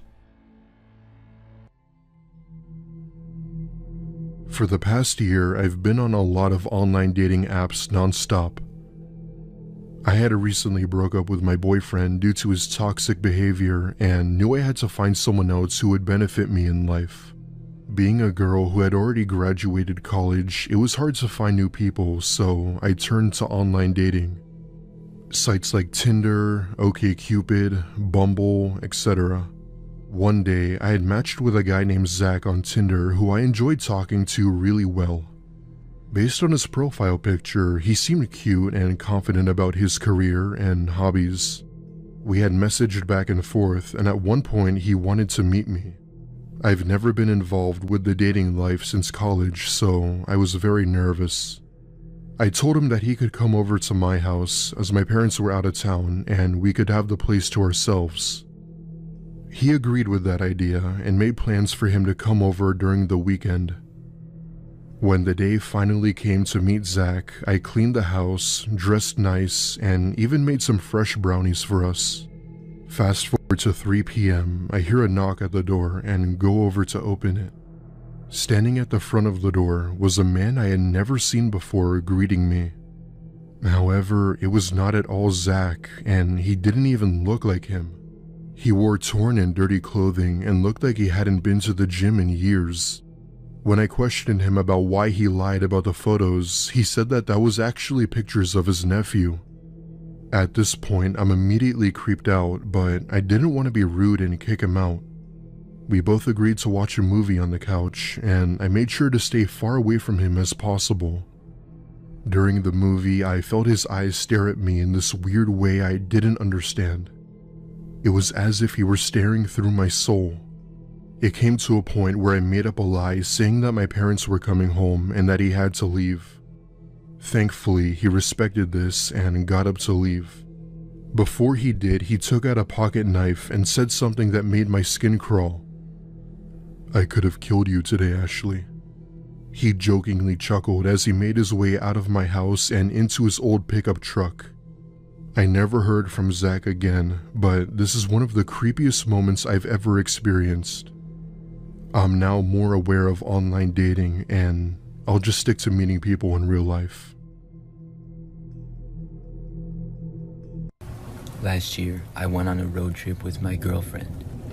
We were taking a vacation, but we chose to drive instead of flying. We did that because we could stop more places and explore, and also because it was cheaper. This was the second road trip that we had taken together, and the first one was a lot of fun, so we were looking forward to it. When the road trip started, the first day of driving went by really well. We stopped at a few cool places and explored around some towns. Then we made it to our hotel for the night. The next day, we got up bright and early in the morning and hit the road. We were hoping to make it all the way to our destination by that night. It was a long day of driving, but overall it was fun. However, we ended up driving sort of late into the night. By about 10 p.m., we still had another hour and a half left. I was driving and I decided to stop at the next gas station because we were running a little low. Plus, I wanted to get a coffee and some snacks, and my girlfriend wanted coffee as well. So at the next exit, I pulled off of the highway that we were on. There was a pretty large truck stop, it appeared, with a gas station and store attached. When I arrived there, I first put more fuel into the car, and then I went and parked next to the store. There were a decent number of other cars and trucks around, and this was clearly a pretty popular place for people to stop. So my girlfriend and I got out of the car and started walking in. I do remember that as we were walking in, a few other people were as well, including a family with a few children a little bit ahead of us. We got inside of the store and first used the restrooms. Then my girlfriend said that she would get the coffee if I wanted to look for some snacks. The store was very large for a truck stop. It had quite a few aisles, and there was a coffee shop type of place attached to it, which is where my girlfriend went. So I started to walk through the snack aisles and think about what I wanted to get. It was a few minutes into that I noticed a man and a child start to walk into the aisle that I was in. The man was a bit larger of a guy who appeared to be in his 40s or so, and the child looked to be about 5 or 6. The man was holding onto the kid's hand, and it seemed as though after they saw me in the aisle, they turned around and walked out. But when I looked at the kid, I remembered seeing him walking into the store with the family ahead of us. I had seen the kid's parents, and this guy was not one of them. I got a bad feeling, like maybe this guy was trying to kidnap the kid or something. I thought about it for a moment, and I was 90% sure that this kid didn't belong to him, and the way that the man was holding on to the child's hand seemed almost like he was dragging him along. I decided to go and see where the guy was going, so I walked over to the end of the aisle. I didn't immediately see the man, so I scanned around the store. Then I noticed him walking along the backside of the store near the cold drinks. He was still with the child. After making it to the corner of the store, he walked along the next side of it, going towards the exit doors. When I saw this, I walked forward and I reached the doors before the man would. Soon, the man and the child reached me. I remember that the man said, "Excuse me," and started to walk around me, but I said, "Wait a minute." The man stopped and looked at me. His face appeared nervous. I flat out asked him if that was his kid, and I said that I saw the child enter with other parents. The man said yes, it was his son. I looked to the boy, who seemed shy and a little bit confused. I asked if that was his dad, and he shook his head saying no. The man then started to open the door anyways and tried to leave with the kid. By now, we had been standing there for almost a minute.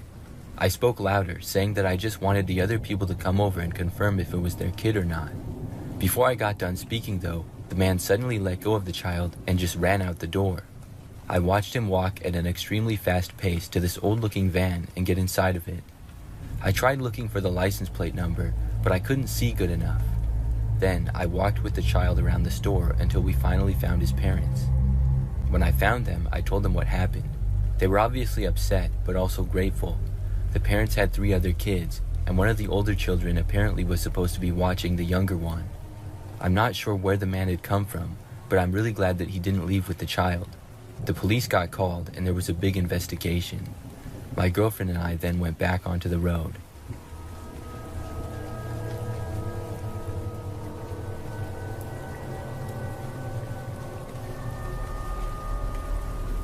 A couple of years ago, I took a road trip all by myself out to California. One of my good friends moved out there, and I had never been there before, so I wanted to visit and also see some cool places in California and experience it. I was going to drive there in about 2 days. On the first day, I drove from sun up to sundown and even past that. I stopped a few times for food and stuff, but for the most part, I drove the whole time. I had booked a hotel online, and I had the address of it on my phone. By the time that I was about 30 minutes out from the hotel, it was probably about 10:30 p.m. I knew that I was going to be taking an exit up ahead in like 20 miles or so. As some more time went by, I felt like the exit should be approaching. I looked at my phone to see how close it was, and just as I looked at it, I saw the phone turn off like it had died. I tried turning it back on, but I realized that it was in fact dead. I had a car charger, but it had been having some problems recently at the time. It was one of those old chargers that sometimes it randomly wouldn't work, or you would have to mess around with it a while before it worked. So I got the charger and tried plugging it into the phone and turning it on, but nothing happened. I kept driving and saw some exits coming up. I just guessed that these were the ones that I was supposed to take. I didn't know for sure, but I was hoping that I would be correct. Maybe if I drove down the exit, I would see the hotel or a sign for it or something. So I took the exit and went to the right. I passed by an old gas station, but that was about it. As I continued to drive down this road, things were much quieter there. The roads didn't have any other cars on them at all. I drove along the road for probably 2 or 3 miles. At that point, I realized that I didn't really know where I was going, and I had probably taken the wrong exit. I wanted to figure it out though, so I pulled over to the side of the road that I was on. Then I took the charger and tried to figure out what was wrong. I unplugged it, plugged it back in, and started moving it around, trying to get it to work. I sat there in my car for a few minutes trying everything I could to get the charger to charge my phone, but nothing seemed to do it. It seemed as though that charger had finally bit the dust for good. I realized that I would have to buy a new one, but still, I had to get to the hotel and I didn't even know where it was. I remember I looked up though, and suddenly I saw headlights that a car had pulled over to the side of the road behind me. It was several car lengths back, and at first I thought that maybe it was police. But looking at the headlights, it didn't really seem like a police car. Plus, there were no flashing red and blue lights, just normal headlights. I waited for a minute or two to see if anybody would get out or something. They didn't though. Then I decided to merge back onto this quiet road. There were literally no other cars around, just us 2 cars pulled over on the side of the road right here. It was really strange. I didn't know why this person had pulled over, and on both sides of the road it was just wildland and woods. So I put my car in drive and slowly went back out onto the road. When I did, I noticed that almost immediately after me, the car behind me did the same. This gave me a bad feeling. Why would this person want to follow me? I should have turned around and went back to the highway right then and there, but I didn't. The fact that the car behind me left right after me got me distracted. I kept going down that road for a little while, and at the first opportunity to turn that I had, I took it. I wanted to see what the car would do behind me. When I turned, the car did as well. Now I was really worried. I drove down this other random road for a while, and then I turned again. The car behind me did that as well. I really wanted to get away from it. This road was even more secluded though. There were no streetlights, and the only visibility was coming from my headlights and the ones of the car following me. I knew that I had to turn around and go back to the highway. It felt really sketchy trying to get away from this guy on these roads, so I decided to make a U-turn. I slowed down and went as far as I could to the right side of the road. The car behind me started to slow down as well. Then I began turning around to make the U-turn. I slowed down significantly more, but I was just able to make it. However, when I turned around, I realized that the car behind me had actually backed up. It was now parked in a way where the car was blocking almost the entire width of the road. I stopped. I wasn't sure what to do. I didn't think I would be able to get around the car. Then the car turned off and I saw the driver's door open up. A man got out. He did not look friendly at all. He started instantly jogging towards my driver's side door. In an instant, I went to the right and just hit the gas. It was really just a reaction to the guy running at me. I drove right into the grass and just barely squeaked around the man's car. Luckily, my car did not get stuck in the grass, and I soon went back onto the road. I saw the guy was running back for his car. So I went faster, and as soon as I made it to the next turn, I took it. Then I took this other road that was right off of that one. I knew the guy would be coming for me, but at the moment I could not see him. So I went down that road a little ways, and then I pulled over and turned my lights off. I just hoped that the guy wouldn't go down that road. I waited for probably 10 minutes, and I didn't see the car. So he must have not known that I had went down that second road. After that, I carefully drove back towards the highway again. I was able to make it, and then I was able to use the signs to get to the correct exit. I stopped at a gas station, bought a new charger, and then was able to make it to my hotel. Looking back, I don't know who that guy was, why he followed me, or what he wanted. I don't think it was anything good though, and I'm really glad that I got away from him.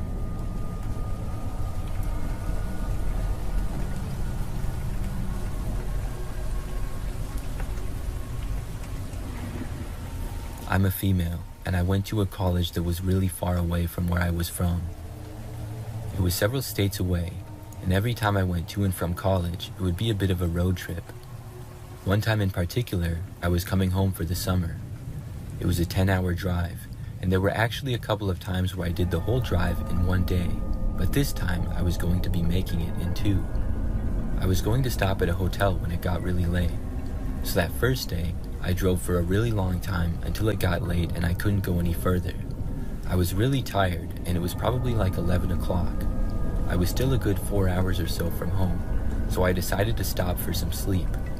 First though, I went to a gas station. It was a larger one that was probably very common for people on road trips to stop at. There were quite a few trucks parked in the back for the night.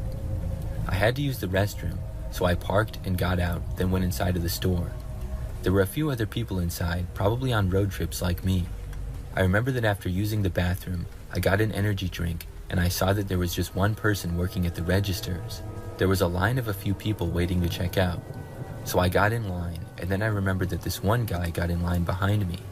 When he did, he tapped me on the shoulder and started talking to me. The guy had sort of long hair, was wearing a hat, and kind of had a gruff look to him. He was holding a 6-pack of natural light beer, and after saying hi to me, he asked if I was on a road trip. I said yes, I was going home from college. The man asked me where I was from, and I told him. Then, surprisingly, he asked me if I needed a ride. I said no, and I was confused, because I had literally just told him that I was on a road trip. He continued to talk to me though, asking me several more random questions before it was my turn to check out. After I did, I walked back to my car. I remember that when I got to my car, I noticed the man leaving the store with the beer and cigarettes as well. He walked to this blue, really rusty old pickup truck that was parked sort of far away from my car. I then started up my car to leave, but realized that I was sort of low on gas, so I decided to fill up now so I wouldn't have to do it in the morning. I backed up to an open gas pump and then fueled my car. Afterwards, I drove to a nearby motel. It was just this cheap motel, and it was a pretty short ways down the street. I arrived, checked in, and then got my room key and went to my room and got ready for bed. I remember that right before going to sleep, I decided to check out the front window. It was one of those motels that just has a sidewalk in front of the rooms and then the parking lot is right there. The window was completely covered, but when I moved the cover and I looked out, I saw the rusty blue truck. It was parked just in the parking lot in front of my room. Then I noticed that the same guy was in the driver's seat of it. Maybe this was just a coincidence, but it seemed a little bit strange. I went away from the window, got in bed, and then tried falling asleep. I was pretty tired and was able to fall asleep pretty quickly, but sometime in the night, I woke up. I just remembered that after I opened my eyes, the first thing I noticed was the sound of somebody trying to open the door to my room. I was suddenly wide awake. The person tried the door a few times and then stopped. After not hearing anything for a few moments, I got up and went over to the door. I looked through the peephole but saw nothing, but I did hear a car door closing a distance away in the parking lot, so I went over and looked out of the window. When I did, I saw that nobody was at the door anymore. Then I looked to the blue truck and saw that the man was inside of it and in the driver's seat. That had to have been him. If he had a room here, why wouldn't he be in it? I went over to the phone in the motel room and I called the front desk, but nobody answered. I was considering calling the police. I went over to the bed and sat down, trying to relax. It was about 1 o'clock in the morning by now. After laying down and going on my phone a little bit, I was starting to feel better. Then, suddenly, I heard a knock at the door. Once again, I was instantly on edge. I listened, and after a few moments, whoever was there knocked again. I quietly got up and walked over to the door. After looking through the peephole, I saw the same man was there. Then I went back over to the bed and called the police. I told them what was going on. After I was told they were on the way, I hadn't heard the knocking or anything in a few minutes. I went back over to the window and looked out. The man was still there and still inside of his truck. Then I just had to wait for police. I kept watching out the window the entire time. After about 5 minutes or so, I saw a police car entering the parking lot. Right when it did, the truck that the man was in started up and began to drive away. The police car noticed this and put on its flashing lights. They both then drove out of my sight. However, about 10 minutes later, another police officer showed up and knocked on my door. He told me that the police had pursued the rusty truck and stopped it. The man was arrested for drunk driving as well as having other drugs in the car. He denied trying to enter my room, but admitted to knocking on the door. I was just glad that he was off the streets for the night. The next morning, I was able to make it back home. That was definitely my scariest road trip experience.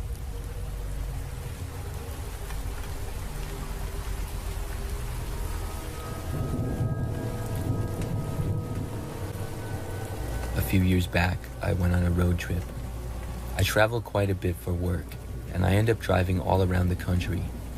So on this particular road trip, I found myself driving in sort of the middle of nowhere really late at night.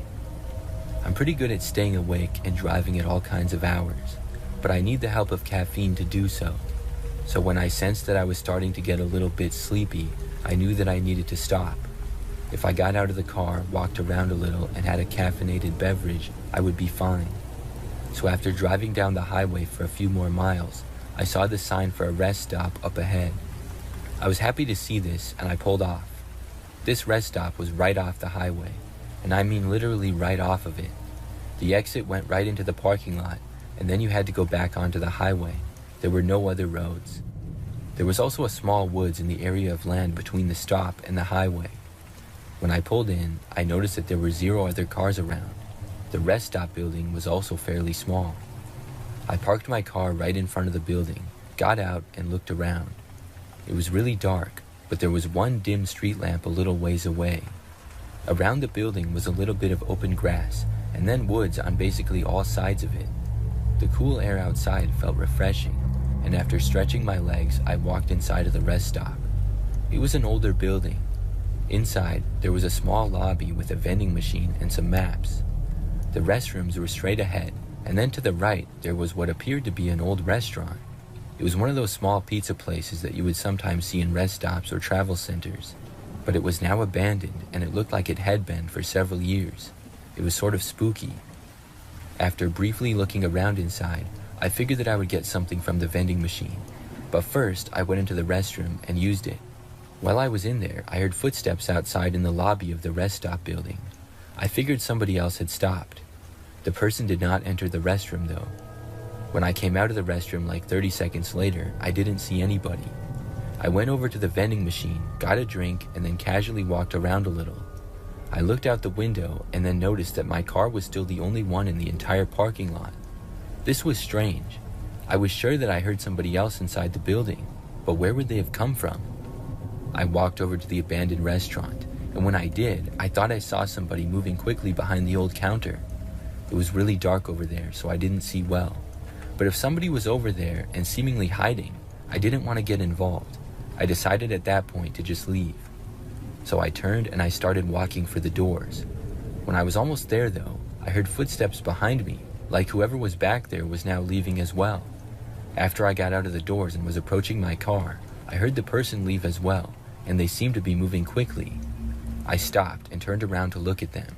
It was a man. He was pretty thin, but kind of tall. He was really creepy looking and had long stringy hair. The guy was headed right towards me and approaching in a really aggressive way.